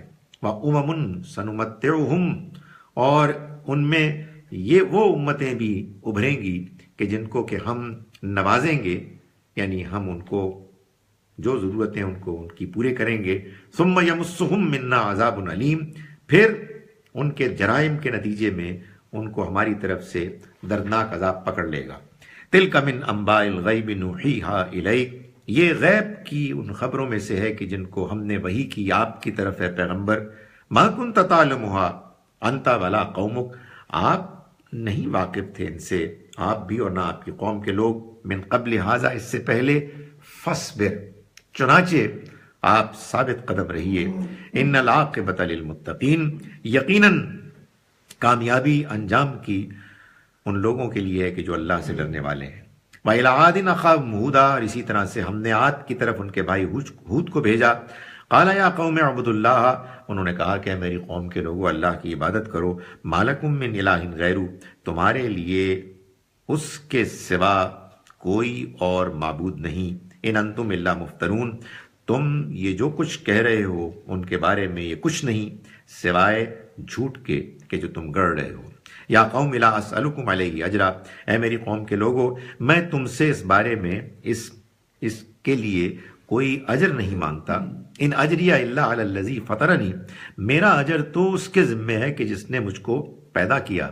افلا تعقلون، تو کیا تم عقل سے کام نہیں لیتے. یا قوم استغفروا ربکم، اے میری قوم کے لوگوں تم معافی مانگو اپنے رب سے. ثم توبوا الیہ، پھر تم اس کی طرف رجوع کرو. یرسل السماء علیکم مدرارا، وہ بھیجے گا آسمان سے تم پر موسلا دھار بارش.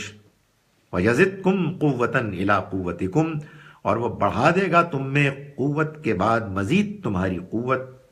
وَلَا تَتَوَلَّوْا مُجْرِمِينَ، تو تم مجرم بن کر منہ مت موڑو. قالوا یا ہود، انہوں نے کہا کہ اے ہود، ما جئتنا ببینۃ، تم ہمارے پاس کوئی معجزہ نشانی لے کر تو آئے نہیں. وما نحن بتارک آلہتنا عن قولک، اور نہ ہی ہم اپنے معبودوں کو تمہاری بات کی بنیاد پر ترک کر دیں گے، چھوڑ دیں گے. وما نحن لک بمؤمنین، اور نہ ہی ہم آپ پر ایمان لانے والے ہیں. ان نقول الا اعتراک بعض آلہتنا بسوء، ہم تو صرف یہ کہتے ہیں کہ تم پر ہمارے معبودوں میں سے بعض کی مار پڑ گئی ہے. قال انی اشہد اللہ، انہوں نے فرمایا کہ میں گواہ ٹھہراتا ہوں اللہ کو. واشہدوا، اور تم بھی گواہ رہو. انی بریء مما تشرکون، اس سے کہ میں بری ہوں ان سے کہ جن کو تم شریک ٹھہراتے ہو اس کے ساتھ. من دونہ، اس کے سوا. فکیدونی، تو تم چال چل لو، تم منصوبہ بنا لو میرے خلاف، جمیعاً سب کے سب مل کر. ثم لا تنظرون، پھر تم مجھ کو بالکل مہلت نہ دو. انی توکلت علی اللہ، میں نے بھروسہ کیا اللہ پر. ربی و ربکم، جو میرا بھی اور تمہارا بھی رب ہے.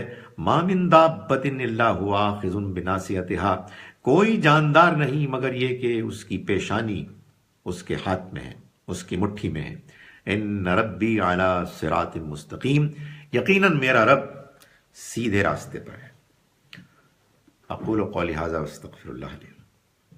سر یہ کوہ جودی جہاں بات ہوتی ہے اس وقت کے ماڈرن ایرا کے اندر جو میریکلز آف قرآن، اس میں ایک فرعون کا آتا ہے کہ ریسنٹ پاسٹ میں اس کی باڈی کا ریٹریو ہونا، اور دوسرا اس کے بارے میں بھی when you go on the net and you find a lot of stuff کہ وہ شاید پوائنٹ آؤٹ کی ہوئی ہے وہ جگہ somewhere and اس کے کوئی ریمینز آف دیٹ، وہ جو بوٹ ہے وہ بھی انہوں نے اس کو دکھایا اور اس کی ویڈیوز بھی نظر آتی ہیں. سو یہ بھی کیا قرآن کا ایک اس کو میریکل یا معجزہ کہیں گے، یا اس کے حق ہونے کا ثبوت کے طور پہ پیش کی جانے والی چیز ہے؟ یعنی جو فرعون کی باڈی کا معاملہ ہے اس کو تو قرآن نے خود کہا کہ ہم نے سورہ یونس میں پڑھا، تمہارے جسم کو محفوظ کر، رائٹ، آیت نمبر 92 ہے. الیوم ننجیک ببدنک، آج کے دن ہم تمہارے بدن کو محفوظ کر لیں گے. لتکون لمن خلفک آیا، تاکہ تم بعد میں آنے والوں کے لیے نشانی بن جاؤ. تو وہ تو قرآن نے خود بیان کیا ہے. یہ جو معاملہ ہے اس میں قرآن نے یہ نہیں کہا کہ ہم اس کشتی کو محفوظ کر لیں گے اور یہ کشتی بھی ایک نشانی بن جائے گی. البتہ اس کا یہ ہرگز مطلب نہیں ہے کہ وہ کشتی لازماً محفوظ نہیں ہوگی یا وہ نشانی نہیں بن سکتی، مگر اس کے لیے پھر ہمیں ایسا ٹھوس کام کرنا ہوگا کہ جو لوگوں کے سامنے اتنے شواہد دلائل کے ساتھ آئے کہ اس کو ہم لوگوں کے سامنے پیش کر سکیں، یہ بتا سکیں کہ بھائی یہاں جودی کا ذکر ہے، بائبل میں اس طرح کی کوئی چیز نہیں ہے، یہ دیکھیں وہ جگہ موجود ہے۔ جو آپ ریفر کر رہے ہیں اس کے بعد پھر بات آگے بڑھی نہیں ہے، بڑھی، یعنی یہ ایک بڑا مسئلہ ہے کہ ایک وہ کلیم آتا ہے اور وہ ایک جگہ آ کے رک جاتا ہے، یعنی تصویریں بھی آئیں بڑی وہ زبردست قسم کی بات، واٹ ہیپن نیکسٹ، وہ ایگزیکٹلی اب کس خاص ملک کی ٹیریٹری میں، ہاں یعنی ایک تو یہ کہا جاتا ہے کہ یہ آرمینیا اس طرف ہے، اور لیکن وہ کہاں ہے، اس کی گورنمنٹ جو بھی ہے وہ کیا وہ مسلمان ہے، اگر وہ مسلمان ہے تو ان کی جانب سے کوئی مزید اس میں پیش رفت ہوئی، بیکاز قرآن کے ڈسکرپشن سے تو ایک ہی بات معلوم ہوتی ہے کہ probably one of the highest peaks تھی اس ماؤنٹین رینج کی جس کو ارارات کہا گیا ہے، اور اس پہ آ کے ٹک گئی۔ ناؤ دیر آفٹر قرآن نے کوئی اور بات کہی نہیں، ظاہر ہے کہ اس کو ایکسپلور کرنا چاہیے۔ سر اس کے علاوہ یہ بھی تو نا قرآن مجید بار بار یہ بھی کہہ رہا ہے کہ تم اپنے ملک میں پھرو اور تمہیں پچھلے لوگوں کی نشانیاں نظر آئیں گی، تو اس کا مطلب ہے کہ اللہ تعالیٰ ذکر تو کر رہے ہیں کہ نشانیاں کچھ ہیں جو کہ اگر تم گھومو گے تو تمہیں نظر آئیں گی، جیسے مختلف لوگوں کے اوپر جو قیامت آئی، جیسے یہ لمبے لمبے لوگ تھے ان کی بھی دکھا رہے ہیں کے بارے میں کہا گیا۔ جی دیکھیں، جب قرآن یہ بات دیکھیں، جب بھی ہم قرآن کو پڑھ کے سمجھیں گے تو ہم یہ دیکھیں گے کہ قرآن مجید جو بات کہہ رہا ہے سب سے پہلے کس کو کہہ رہا ہے، اور جن کو کہہ رہا ہے اس کے بعد وہ ہم تک پہنچتی ہے یا نہیں پہنچتی۔ یہ بات تو طے ہے کہ قرآن یہ کہہ رہا ہے کہ اللہ کے رسولوں کے انکار کرنے والوں کی قوموں پر اللہ کا عذاب آیا، اور ان سے کہو کہ چلو پھرو اور دیکھو زمین پر کہ کیسا انجام ہوا ان لوگوں کا کہ جو جھٹلانے والے تھے۔ تو ان کے لیے تو وہ ڈیفینیٹلی تھا، اس لیے کہ ان پر عذاب آنے والا تھا، لیکن یقیناً ہم لوگ جو اب موجود ہیں ہم بھی ان کھنڈرات کو، ان علاقوں کو ایکسپلور کر کے دنیا والوں کے سامنے پیش کر سکتے ہیں کہ یہ تو وہ کھنڈرات ہیں، اور یہ قرآن کی ان کے بارے میں وضاحت ہے کہ ان کے ساتھ یہ واقعات کیوں ہوئے۔ ہمارے ہاں اصل میں اس میں جو پرابلم ہے وہ یہ ہے کہ لوگ ہر چیز کو پھر وہ عذاب بنا لیتے ہیں، اس کے بعد پھر ظاہر ہے کہ وہ موہنجو داڑو ہو، ہڑپا ہو، ٹیکسلا ہو یا یہ سب ہوں، وہ خواہ مکس اپ ہو جاتے ہیں۔ یعنی قرآن مجید کے بیان کے مطابق یہ بات کلیئر ہے کہ اللہ کی رسولوں کی قوموں کے اوپر عذاب آتا ہے اور آیا ہے، اور آئی ایم شور کہ ان میں سے بعض جیسے قوم لوط ہے، ان کے جو بھی ریمینز ہیں جی وہ موجود ہوں جو ہے جس پہ وہ بارش ہو کے جی، سو اس کو ایکسپلور کر کے بیان کرنا چاہیے، نو ڈاؤٹ۔ پیٹرا تو میں نے خود بھی دیکھا، اس وقت یہی اندازہ تھا کہ یہ قوم سمود کے جی اندازہ ہوا کہ وہ نبیتھین جن کو ہم کہتے ہیں، پاسبلٹی ہے نا کہ کوئی نہ کوئی اور وہ جس طرح پریزرو ہے پیٹرا، یہ بھی کوئی بہت پرانی بات نہیں، آئی تھنک کوئی 100 سال یا اس سے پہلے، لیکن وہ اس وقت بھی وہ کہتے ہیں کہ وہ راستوں میں تو ان کے ہوں گے نا، وہ یمن کی طرف آتے راستے جو تھے ان میں یہ سب آثار موجود تھے، بالکل تھے، اور وہ before Christ, thousands of years before Christ ہیں یہ سب چیزیں، تو عرب دیکھتے تھے ان چیزوں کو، اس لیے ان کو ریفر کیا جا رہا ہے کہ ان کے قافلے کیراونز جو آتے تھے، ان کے جو مدائن سالے بھی ہیں، ہم لوگوں کو کیا ضرورت ہے اس طرح کے نشانیوں کے پیچھے اتنا زیادہ لائے کرنے کی، جبکہ ہمارا تو یعنی کہ یہی بتا رہے، ہمارا تو اپوزٹ اپروچ نہیں ہونی چاہیے۔ یار آپ ٹھیک کہہ رہے ہیں، یعنی ہمیں تو اس ٹیکسٹ کو سمجھ کے پیش کرنا چاہیے، مگر ہوتا کیا ہے کہ مختلف لوگوں کے مختلف مزاج ہوتے ہیں، یو نو ایٹ ٹائمز یہ ہو سکتا ہے کہ کچھ لوگ اس سے اس جانب آ جائیں۔ جیسے مثال کے طور پر فرعون کی لاش ذریعہ بنی مورس بکائے کے ایمان کا، قرآن نے یہ بیان کیا تھا، وہ اس انویسٹیگیشن کی ٹیم کا شاید ہیڈ تھا، اور اس کو وہاں سے ایمان ملا. ایمان ملا یعنی مطلب یہ ہے کہ آدمی بندہ ٹھیک ہوتا ہے، اب اس کو کوئی ہنٹ، کوئی کلو، کوئی اشارہ درکار ہوتا ہے. مسلمانوں کو تو کسی اشارے کی ضرورت نہیں. ہاں یقین مطلب ہمارے لیے کہ بالکل ہماری طرف سے تو سوال کرتے ہی نہیں، لیکن بات یہ ہے اب تو سب سے زیادہ سوال کرتے ہیں. نہیں گزر سمپل. You right.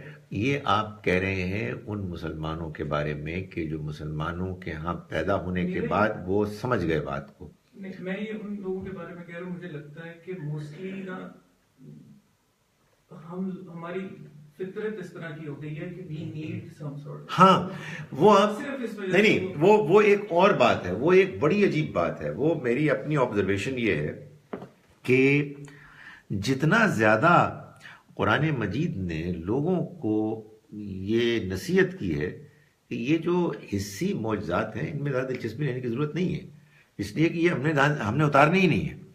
اور ہماری قوم کا ایک بہت بڑا طبقہ ہے جو یہ ثابت کرنے پر تلا ہوا ہے کہ نبی صلی اللہ علیہ وسلم کے تو دائیں بائیں حصی معجزات ہی تھے. یو نو سایہ نہیں تھا اور فلاں تھا اور یہ ہو گیا.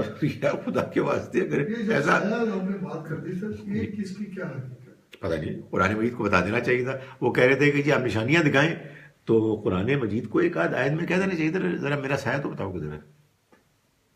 یعنی قرآن تھا نا دعوت دے رہا، یعنی دین کی دعوت کی کتاب قرآن ہے.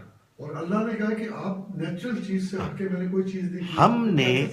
ہم کو اس بات کی، یہ بات بالکل صحیح ہے، ہمیں اس بات کی اجازت نہیں ہے کہ میں لوگوں کو اپنی تقریروں سے دعوت دوں. میں جب تقریر کروں گا میں کیا کروں گا؟ میں یہی کروں گا کہ وہ وہاں وہ چیز مل گئی ہے اور یہ یوں ہے، اور پھر میں کہانیاں سناؤں گا، پھر میں کوئی علامہ اقبال کی شاعری سناؤں گا، کیونکہ میری گفتگو میں تو کوئی جان نہیں ہے نا. میں اس کو چٹپٹا بناؤں گا، کوئی اس کو کچھ سنا دوں گا، کچھ اس کی تعریف کروں گا. خدا تعالیٰ نے اس سے روک دیا اور کہا ہے وَأَنذِرْ بِهِ، اس سے خبردار کرو، اس قرآن سے. یہ اس لیے یہ ہم نے اس کو اتارا ہے لِتُنذِرَ بِهِ وَمَنْ بَلَغَ، کہ آپ اے پیغمبر اس کے ذریعے سے ان کو خبردار کریں، اور جس کے پاس پہنچا ہے وہ آگے اس کو پہنچائے. اس لیے اس کی وجہ پتہ ہے اس کی وجہ کیا ہے؟ دعوت جو ہے نا، دعوت یہ بالکل ٹھیک ہونی چاہیے، ورنہ اس کے بڑے گڑبڑ نتائج ہوتے ہیں. ابھی میں نے آپ کو بتایا ایک نتیجہ کہ مسلمان یہ کہتے ہیں کہ اللہ تک پہنچنے کے لیے کچھ سہارا ہونا چاہیے، کوئی وسیلہ ہونا چاہیے. اب یہ کیا ہے؟ یہ قرآن سے باہر ایک دعوت نکلی ہے اور اس میں یہ چیزیں آ گئی ہیں. تو ساری گڑبڑ اسی لیے ہو رہی ہے مسلمانوں کے اندر اختلافات کی کہ انہوں نے قرآن کی اس رہنمائی کو نظر انداز کر دیا ہے کہ قرآن کہتا ہے کہ اس سے آپ کو لوگوں کو خبردار کرنا ہے، ان کی تذکیر کرنی ہے، یعنی ان کو ریمائنڈ کرانا ہے، اور لوگوں کو انوائٹ کرنا ہے، اور کچھ نہیں. تو یہ جو ہم اس کو پڑھتے ہیں یہ اصل میں قرآن سے تذکیر ہے، قرآن سے ریمائنڈر ہے. عقل سے کام لیں کہ ان کے سائے ہونے سے نہ ہونے سے ان کی دعوت پہ کیا اثر ہے. انہوں نے تو وہی جو قرآن کی دعوت ہے وہ دی ہے، اس میں کہیں سایہ ہو یا نہ ہو، وہ روٹی بھی تو کھاتے تھے. نہیں روٹی کے بغیر بھی نہیں، دیکھیں قرآن کی دعوت یہ ہے کہ اگر وہ سایہ نہیں تھا اور بہت غیر معمولی اور بھی معجزات آپ کے پاس تھے، جس کا دل ٹیڑھا ہے وہ پھر بھی نہیں مانے گا. بالکل وہ کہے گا یہ جادو ہے. اور جس کا دل سیدھا ہے اس کو اس کی ضرورت ہی نہیں. وہ کہے گا کہ یہ جو بات کہہ رہے ہیں یہ میرے دل کی بات ہے. یہ جو آج کیا شاندار آیت ہے، یہ ایک جملہ ہے، ان ربی علی صراط مستقیم، میرا رب بالکل سیدھے راستے پر. یعنی تم سیدھا راستہ اختیار کرو گے تمہیں میرا رب مل جائے گا، تمہیں کہیں جانے کی ضرورت ہی نہیں. کمال ہے جی، اٹس سو سمپل کہ بندہ ٹھیک ہو جائے، بندہ سچا ہو جائے، بندہ توحید پر آ جائے، اخلاق پر آ جائے، اس کو اپنا رب مل جائے گا. تو یہ دعوت ہے. اچھا سر، ایک لاسٹ بڑا مجھے تکلیف تھی یا کچھ دنوں سے ہمارے مختلف گروپ اس میں اس جملے میں لاسٹ کا کیا مطلب ہے؟ مطلب میں میرا وہ- سر آپ یہاں آئے نا پلیز سر. ہاں ہاں، یہ اس کے اندر نا ہاں یہ ان لوگوں نے اس کا ایک فائدہ ہو سکتا ہے کہ لوگ سوال کرنے پہ کیونکہ کم وہ کر دیں. میں یہ پھر بڑی میں اللہ سے بڑی توبہ اور استغفار بھی جی. کرتا ہوں. اس میں اگر آپ صبح کوئی اچھی آیات یا ایک تو ہوتا نا یہ گڈ مارننگ، یہ نہیں کچھ قرآن کی آیات یا جیسے آپ کی کوئی چیز آ جاتی ہے وہ بھیجتے ہیں تو وہ آپ کے پیچھے پڑ جاتے ہیں اور کہتے ہیں تم کدھر سے آگے ہو، یا پھر اس کے بعد کہتے ہیں کہ یہ تو اللہ کو پتہ ہے کہ کون نیک ہے اور کون نیک نہیں ہے. اس کے بعد 4 وہ غلط ویڈیوز اپلوڈ کر دیتے ہیں اور ان کو روکا جاتا ہے تو کہتے ہیں تم چلے وہ جو بھی کہہ دیں گے آج 900 چوہے کھا کے حج پہ چلے گئے، اس طرح کی باتیں بھی کرتے ہیں، جبکہ ان کو یہ کہنے کا بھی کوئی حق نہیں ہے کہ وہ تو اللہ ہی بہتر جانتا نا کسی نے کیا کیا. لیکن وہ جو یہ بات کرتے ہیں کئی دفعہ ایک انہوں نے بیچ میں ایک بندے نے وہ طارق جمیل صاحب کی کل ایک ویڈیو اپلوڈ کی جس سے میں انہوں نے کہا سب سے زیادہ وہ جہنمی ہیں جو کہ علماء ہیں جو کہ اپنے آپ کو سمجھتے ہیں کہ میں ان کی بات ٹھیک تھی، لیکن وہ ایکچولی مجھ پہ یا ہم جیسے جو بھی لوگ ہیں جو کہ آپ کی یا اس کی ویڈیوز کرتے ہیں آگے ان پہ وہ طنز کر رہے تھے کہ یہ تو کوئی ایسی بات نہیں ہے کہ تم نے اگر تم اللہ کو زیادہ پتہ کہ کون ہے یا نہیں ہے، مگر اٹ ڈز ناٹ مین کہ listening to that we stop sending good things to them and we should stopping them not to forward obscene kind of a clips and all those things. تو اس کی وجہ سے پھر میں تھوڑا سا ڈر بھی گیا کہ یار کہیں وہ میری ذاتیات تو نہیں آ رہی بیچ میں کہ مجھے لوگ کوئی اچھا کہیں. انہوں نے بیچ میں لکھا بھی کہ آپ چاہتے ہیں کہ آپ کو لوگ اچھا کہیں.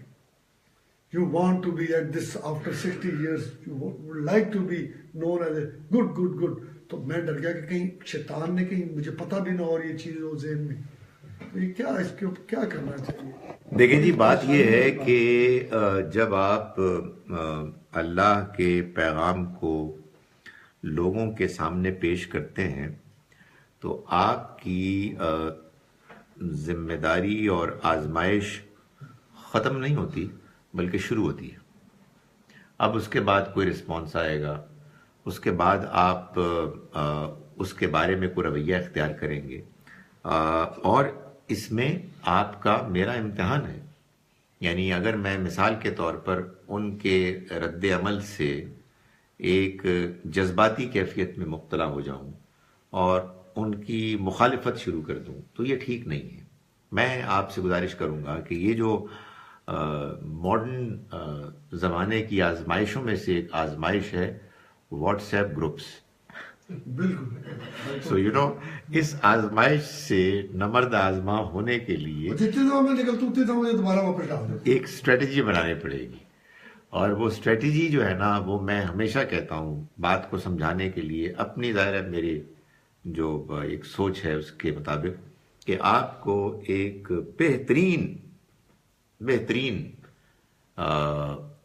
ٹیسٹ اوپننگ بیٹسمین ہونا چاہیے. جیسے ہمارے زمانے میں گواسکر تھا کہ آپ نے ہر فضول بال کو چھوڑنا ہے اور فش نہیں کرنا کہ آپ سلپس میں پکڑے جائیں.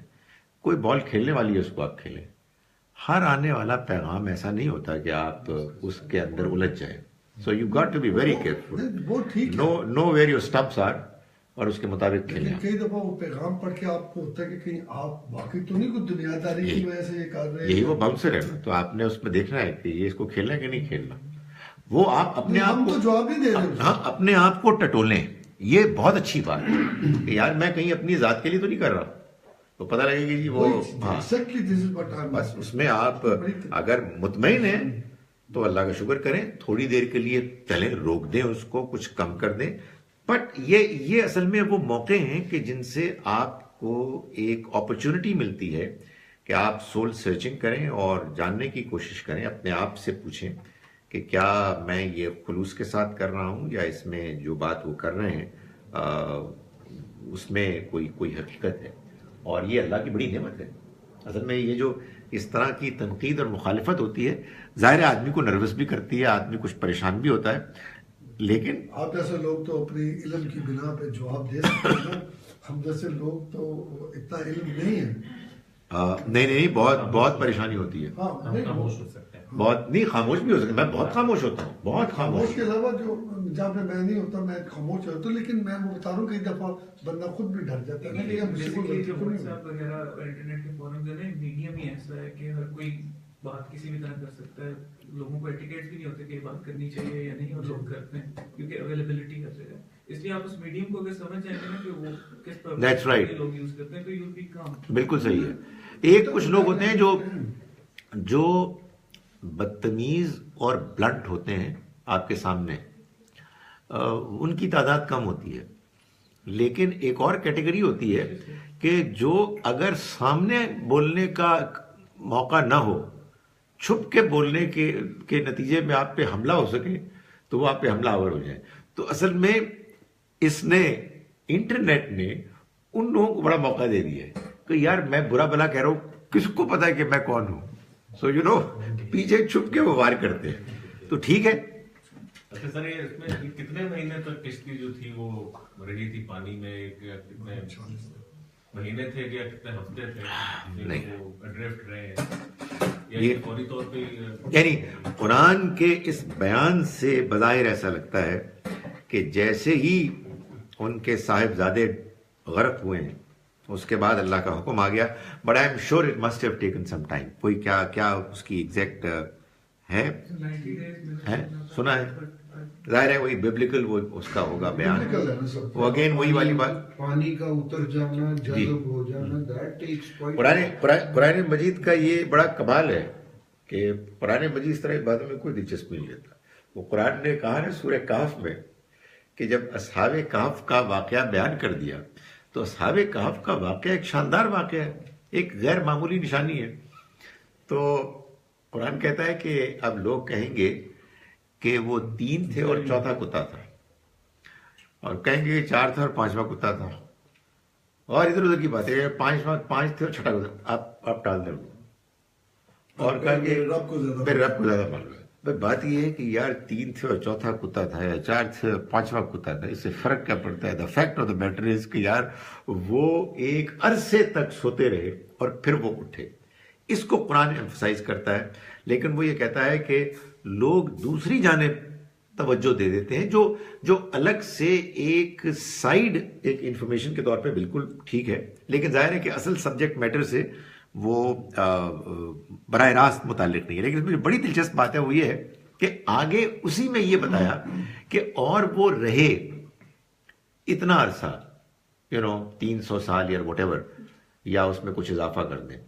اب لوگوں نے, بہت سو نے اس کا مطلب یہ لیا کہ قرآن ان کے سونے کی ڈیوریشن بیان کر رہا ہے, حالانکہ اصل میں اسی فلو پہ قرآن یہ بات کر رہا ہے کہ جیسے وہ یہ کہیں گے کہ وہ 3 تھے اور چوتھا کتا تھا, ویسے ہی وہ یہ بھی کہیں گے کہ وہ اتنے سال رہے. دا فیکٹ از کہ یہ واقعہ ہوا. اس واقعے سے اللہ کی طرف سے ایک بڑی رہنمائی سامنے آئی کہ موت کے بعد ایک زندگی ہے.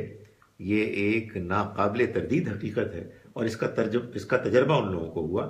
لیکن ظاہر ہے کہ یہ اس ڈیٹیل سے بھی آدمی کو واقف ہونا چاہیے. چلے میں بھی چیک کروں گا نیکسٹ ٹائم, آپ بھی دیکھ کے آئیں کہ what was exactly the duration. Okay جی, میں ذرا دوسرے سوالات دیکھ لوں, اجازت ہے سر؟ یہ بھی تو ہم نے وعدہ کیا ہوگا. میں نے تو بولنا ہی نہیں, وہ last. I have been longing to go to Umrah but have missed many opportunities recently. Friends say the bulawa has to come from Allah. Is there any special dua I can read for this to happen? دیکھیں وہ دعا جو ہے نا وہ کوئی ضروری نہیں کہ عربی میں ہو, اس لیے کہ عربی کی میں اگر آپ کو دعا بتاؤں گا, اول تو میرے ذہن میں بھی نہیں ہے, لیکن اگر بتا دوں گا تو اس کا کیا فائدہ ہوگا؟ اس لیے کہ اصل میں دعا میں الفاظ کی حیثیت یہ ہوتی ہے کہ وہ آپ کے اندر بہترین جذبات پیدا کر دیں.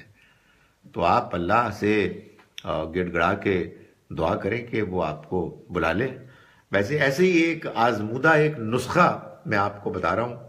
آزمودہ میں اس لیے کہہ رہا ہوں کہ ایک بزرگ نے مجھے بتایا تھا جب میں نے حج نہیں کیا تھا, تو انہوں نے کہا کہ تم تلبیہ پڑھنا شروع کر دو, لبیک اللہم لبیک لبیک لا شریک لک لبیک ان الحمد والنعمت لک والملک لا شریک لہ. تو آپ اصل میں یہ کہہ رہے ہیں کہ میں تو I am waiting for the invitation. بہرحال ظاہر ہے کہ آپ اللہ سے اپنی زبان میں دعا کریں. Is it correct that when one performs Umrah and does Tawbah, all one's previous sins are forgiven by Allah? This is true even for Tawbah without Umrah. Umrah اور حج، لیلۃ القدر اور اس طرح کے تمام اوکیزنز اور تمام مقامات کیا کرتے ہیں کہ آپ کے اندر توبہ استغفار کا موقع فراہم کر دیتے ہیں. تو کوئی بڑا گناہ توبہ کے مخلصانہ توبہ کے بغیر نہیں دھلتا. اور کسی کا عمرے میں جانا، کسی کا حج پہ جانا، کسی کا رمضان کے مہینے میں عبادت کرنا، لیلۃ القدر میں کرنا، یہ سب وہ امکانات ہیں کہ جن میں انسان کو توبہ استغفار کرنے کی اپرچونٹی ملتی ہے. لیکن یہ سب انسان محض فارمیلٹی کرے اور کچھ بھی نہ کرے تو کچھ بھی نہیں ہوگا. یعنی یقیناً اس کو ثواب ملے گا، اجر ملے گا، لیکن بڑے گناہ جو انسان کر رہا ہے ان سے معافی نہیں ملے گی جب تک کہ انسان توبہ نہ کرے. God can forgive you any time, anywhere if he wants to. یقیناً یہ تو بالکل صحیح بات ہے. اللہ is most merciful and forgiving beyond our imagination. یہ بالکل درست بات ہے، لیکن یہ ادھوری بات ہے، یہ انکمپلیٹ بات ہے. دیکھیے قرآن مجید نے سورہ زمر میں، سورہ زمر ہے سورہ نمبر 39، اس کی آیت نمبر ہے پروبیبلی 53 کے 54، جس میں یہ بات بالکل واضح کر دی ہے. قل یا عبادی الذین اسرفوا علی انفسہم لا تقنطوا من رحمت اللہ انہ یغفر الذنوب جميعا انہ هو الغفور الرحیم. آپ میرے ان بندوں سے کہہ دیجئے جو اپنی جانوں پر ظلم زیادتی کرتے رہے، یعنی گناہ گار رہے، اللہ کی رحمت سے مایوس نہ ہو. کیا آیت ہے؟ 53. اللہ کی رحمت سے مایوس نہ ہو، وہ تمام گناہ معاف کر دے گا، یقیناً وہ مغفرت کرنے والا، رحم کرنے والا ہے. اب آپ میری یہ گفتگو اور آیت سن کے کہیں گی تھینک یو ویری مچ، آپ نے بہت مہربانی کر دی، اب ہمیں پتہ لگ گیا اللہ تعالیٰ بہت معاف کرنے والے ہیں. میں کہوں گا نہیں، ویٹ اے منٹ، ابھی ٹھہرے، اگلی آیت بھی سن لیں. وَأَنِيبُوا إِلَىٰ رَبِّكُمْ، اور رجوع کرو اپنے رب کی طرف، وَاسْلِمُوا لَهُ، اور اس کی فرما برداری اختیار کرو. من قبل کیا ہے؟ من قبل ان یاتیکم العذاب ثم لا تنصرون. من قبل ان یاتیکم العذاب ثم لا تنصرون، اس سے پہلے کہ تم پر عذاب آ جائے اور تمہاری مدد نہ کی جائے. یہ اسی غفور الرحیم کا ذکر ہو رہا ہے. تو اس میں بات آگے بھی ہے کہ کہیں ایسا نہ ہو کہ پھر تم یہ کہو جب تمہیں موت آئے کسی کو کہ کاش کہ مجھے موقع ملتا ہے نا، اس طرح کی بات آگے بن گئی. بالکل جی. وَاتَّبِعُوا أَحْسَنَ مَا أُنزِلَ إِلَيْكُم مِّن رَّبِّكُم مِّن قَبْلِ أَن يَأْتِيَكُمُ الْعَذَابُ بَغْتَةً وَأَنتُمْ لَا تشعرون، کہ تم پیروی کرو اس بہترین کلام کی کہ جو تمہاری طرف بھیجا گیا اس سے پہلے کہ تم پر پکڑ آ جائے اچانک اور پھر مزید مدد نہ کی جائے. تو کہنے کا مقصد یہ ہے کہ یہ جتنی باتیں آپ نے لکھی ہیں، اللہ بخشنے والا، اللہ غفور الرحیم ہے، لیکن یہ ادھوری سٹیٹمنٹ ہے. مکمل بات یہ ہے ان کے لیے کہ جو اس کی بخشش، اس کی مغفرت، اس کی رحمت کے دروازے کو کھٹکھٹائیں. ورنہ قرآن نے یہ بھی بتایا ہے کہ بنی اسرائیل میں لوگ ہوتے تھے، غلط کام کرتے تھے اور کہتے تھے کہ اللہ معاف کر دے گا، یعنی وہ ہماری بخشش کر دے گا. تو یہ اپنے آپ کو دھوکہ دینے والی بات ہے. خدا بہت رحم کرنے والا ہے، بشرطے کہ آپ اس کی رحمت کو اپروچ کریں، اس سے معافی مانگیں. اچھا سر، ایک سوال ابھی ادھر سے بھی ہونا چاہیے. جی کریں بالکل کریں. اچھا، آپ سے میں نے ایک سوال لکھ کے بھیجا تھا، آپ نے کہا تھا اس کے اندر میں جواب دوں گا، مجھے یاد آ گیا. وہ میں نے ٹالا ہوگا. وہ یہ تھا کہ وہ جو قرآن کی آیات میں نے آپ کو بھیجی تھی اس میں لکھا ہوا تھا کہ روزے کے اللہ انسان کو جو اچھے عمل کرے گا اس کو جنت میں ڈالے گا جب تک کہ زمین اور آسمان قائم ہے، اور جب تک وہ چاہے گا.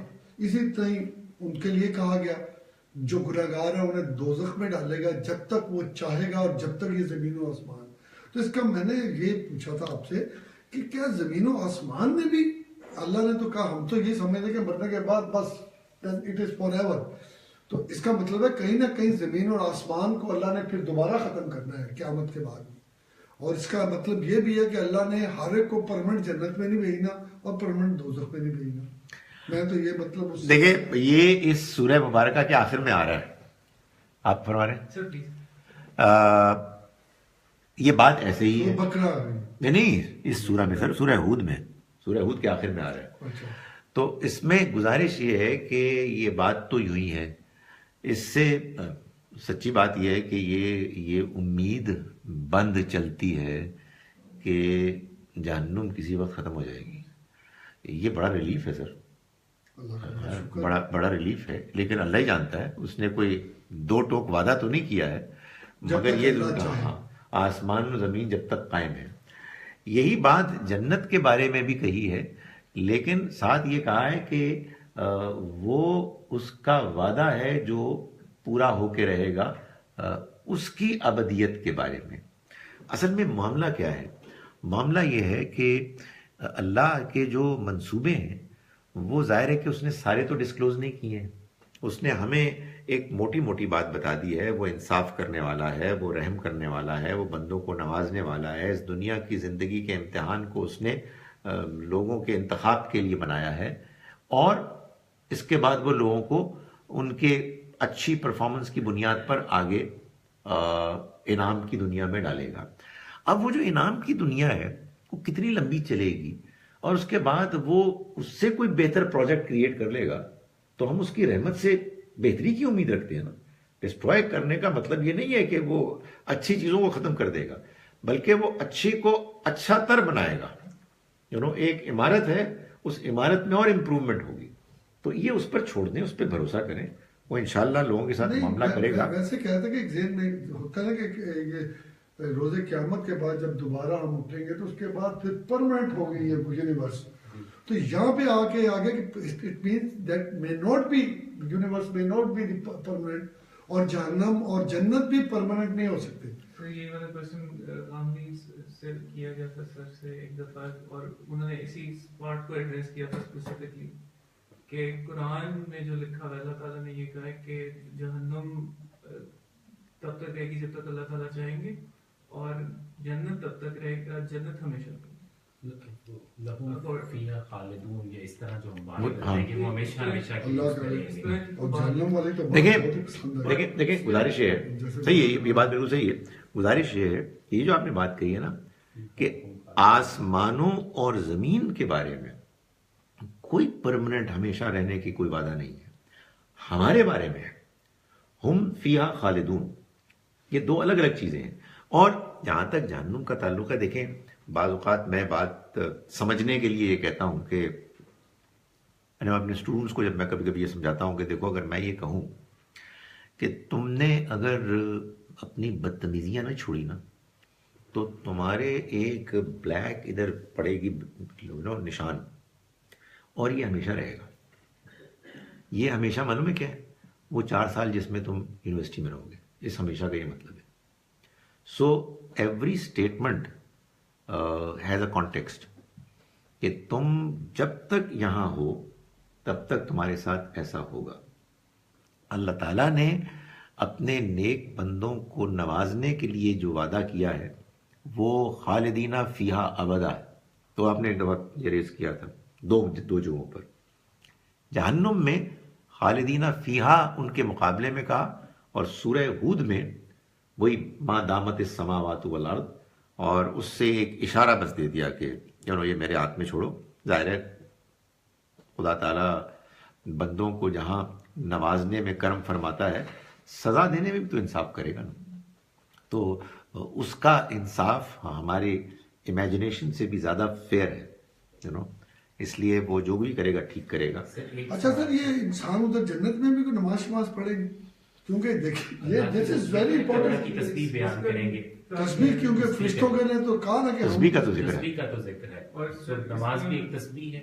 ہو سکتا ہے کہ کچھ ایسی صورت ہو سکتا اور ہے جیسے 5 وقت کی ہے ہو سکتا ہے 50 وقت کی ہو. یعنی کہ جنت کا میں I was reading up somewhere ہونی بھی چاہیے. the name of the place جہاں پہ باقاعدہ طواف کیا جاتا ہے, فرشتے جہاں جاتے ہیں طواف کرتے ہیں, اور it is so یعنی کہ I don't know about the authenticity or not. یعنی قرآن میں اس کا ذکر ہے نا ایک جگہ, فرشتوں کا طواف, فرشتوں کا طواف ہوتا ہے, اور خانہ کعبہ کے اوپر. یہی سورہ زمر ہے نا, اس کی آخری آیت میں ہے یہ. اور صرف جو the thing that really got to me was کہ جو اب بتایا گیا کہ فرشتے کتنے زیادہ ہیں کہ وہاں پہ کوئی بھی فرشتہ اپنا ایک سے زیادہ دفعہ طواف نہیں کر 40 سال. سکتا.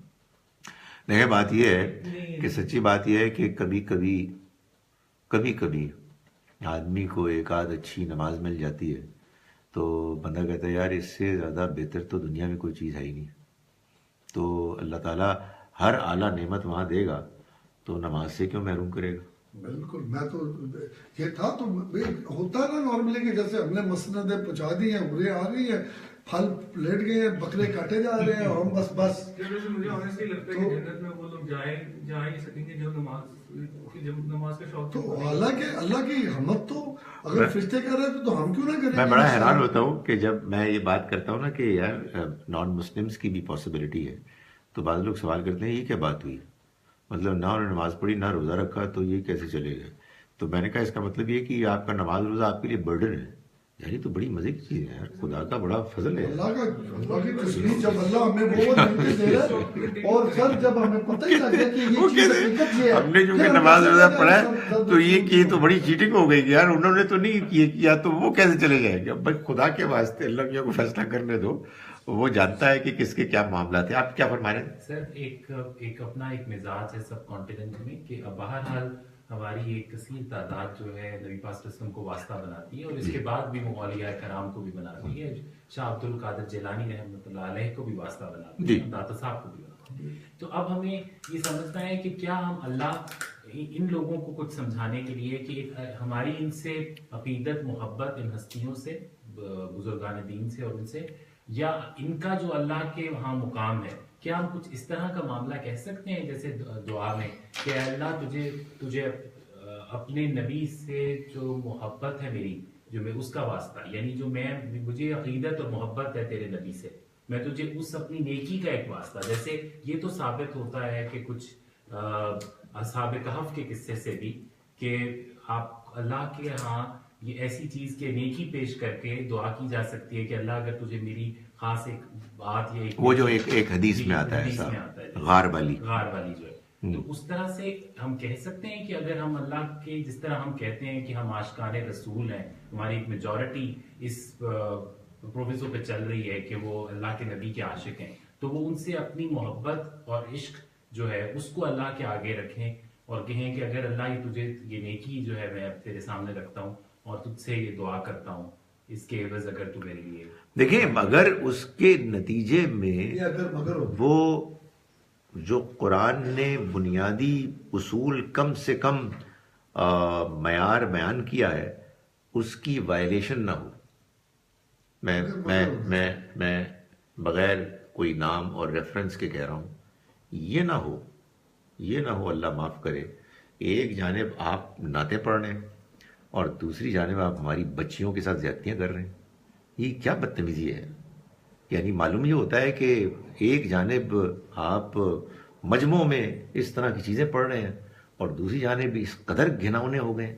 تو یہ بعض اوقات یہ دونوں اللہ معاف کرے کچھ سائملٹینیسلی چیزیں ہوتی ہیں. لیکن کوئی اچھے لوگ ہیں جو یہ سمجھتے ہیں کہ ہم نبی صلی اللہ علیہ وسلم کے اس محبت میں, دیکھیں حضور کی محبت وہ میرا خیال ہے دین میں اللہ کے ہاں مطلوب ہے کہ جو دین کے اپنے اندر سے, اس کی اپنی تعلیمات سے, اس کے تقاضوں سے نکلے, نہ کہ شاعروں کی شاعری سے نکلے, جس میں کہ وہ کچھ اور ہی دنیا میں آپ کو لے جا رہے ہیں اور وہ آپ کے ظاہر کو پیش کر رہے ہیں, آپ کی آنکھوں کو پیش کر رہے ہیں, آپ کے بالوں کو پیش کر رہے ہیں.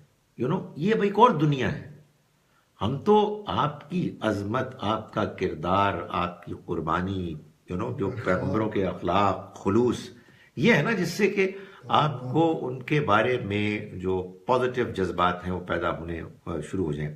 جب آپ محبت اور اس سے آگے ایک لفظ لوگ عشق استعمال کرتے ہیں، اس کو آپ اپنا ٹارگٹ بنا لیں، تو پھر آپ بائی آل مینز اس کو اچیو کرنے کی کوشش کریں گے اور وہ تصورات قائم کریں گے. however ظاہر ہے دیکھیں ہمیں بھی اپنی لمٹ سے آگے نہیں بڑھنا چاہیے. اگر کوئی شخص واسطہ نہیں بناتا اور یعنی حضور کی ذات کو اور کوئی نیکی کے عمل کے طور پر کوئی چیز پیش کرتا ہے اور وہ اپنے آپ کو دین کا پابند بنا رہا ہے، اس کی کوشش کر رہا ہے، تو یقیناً جیسے اور نیکیاں ہیں جو افیکٹو ہوں گی، ویسے یہ بھی امید ہے کہ ہو سکتی ہے. یا ہمارے پاس ٹائم نہیں ہے؟ بالکل نہیں ہے. یا ایک چھوٹا سا میں I heard that there are signs that Allah isn't happy or راضی with you. I mean an individual. What are those signs? دیکھیں بات یہ ہے کہ اگر آپ کو اپنی نماز میں بالکل کوئی دلچسپی نہیں پیدا ہو رہی، آپ محسوس کر رہے ہیں کہ نیکی کی طرف رغبت نہیں ہو رہی ہے، آپ محسوس کرتے ہیں کہ اچھے لوگوں سے آپ جی چھڑانا چاہتے ہیں، آپ محسوس کرتے ہیں کہ برائی کی طرف، برے لوگوں کی طرف طبیعت بہت آپ کی لگتی ہے، تو ظاہر ہے کہ یہ تو بڑے انفارچونیٹ سائنز ہیں. اس میں آپ کا دل جو ہے وہ ان مجالس میں خوش ہوتا ہے جو مجالس جو ہیں وہ بری ہیں، اوبسین ہیں، گندی ہیں، گھٹیا ہیں، اور وہ مجالس آپ کو بورنگ لگتی ہیں جس میں اچھی باتیں ہوتی ہیں، جس میں قرآن بیان ہوتا ہے. تو ظاہر ہے کہ یہ بڑا ایک سائن ہے پرابلمٹک. اسی طرح سے نماز میں آدمی کی بے توجہی تو ہو ہی جاتی ہے، صبح و شام کاموں میں پھنسے ہوئے ہوتے ہیں، لیکن ایک یہ ہے کہ 5 نمازوں میں سے 3 4 میں یہ ہو گیا اور ایک اچھی ہوگی، اور ایک معلوم ہے کہ پچھلے 15 سال سے میں نماز پڑھ رہا ہوں کہ کوئی دلچسپی نہیں پیدا ہو رہی. تو یہ ایک پرابلم ہے. تو اس لیے میرا یہ خیال ہے کہ اگر آپ اپنے دل کو ٹٹولیں تو آپ یہ محسوس کریں گے کہ آپ کے اندر اللہ کی طرف سے یا اطمینان پیدا ہوتا ہے، یا پھر آپ کے اندر ایک عدم اطمینان، ایک بیزاری، ایک دوری پیدا ہوتی ہے. اگر یہ دوسری چیز ہے تو اللہ سے بہت دعا کریں گڑ گڑا کے کہ اللہ تعالیٰ آپ کے اندر دین کے لیے، اس کے ذکر کے لیے دلچسپی اور توجہ پیدا کرے. لیکن اگر یہ ہو رہا ہے کہ کبھی اطمینان اور کبھی بے چینی، تو یہ بالکل ٹھیک ہے جی، یہ نارمل ہے، بلکہ ایسا ہی ہونا چاہیے. اگر سارا وقت ہی متوجہ رہے تو پھر تو آپ فرشتے ہو گئے. تو ایسا انسان کے ساتھ عام طور پر نہیں ہوتا. اقول قولی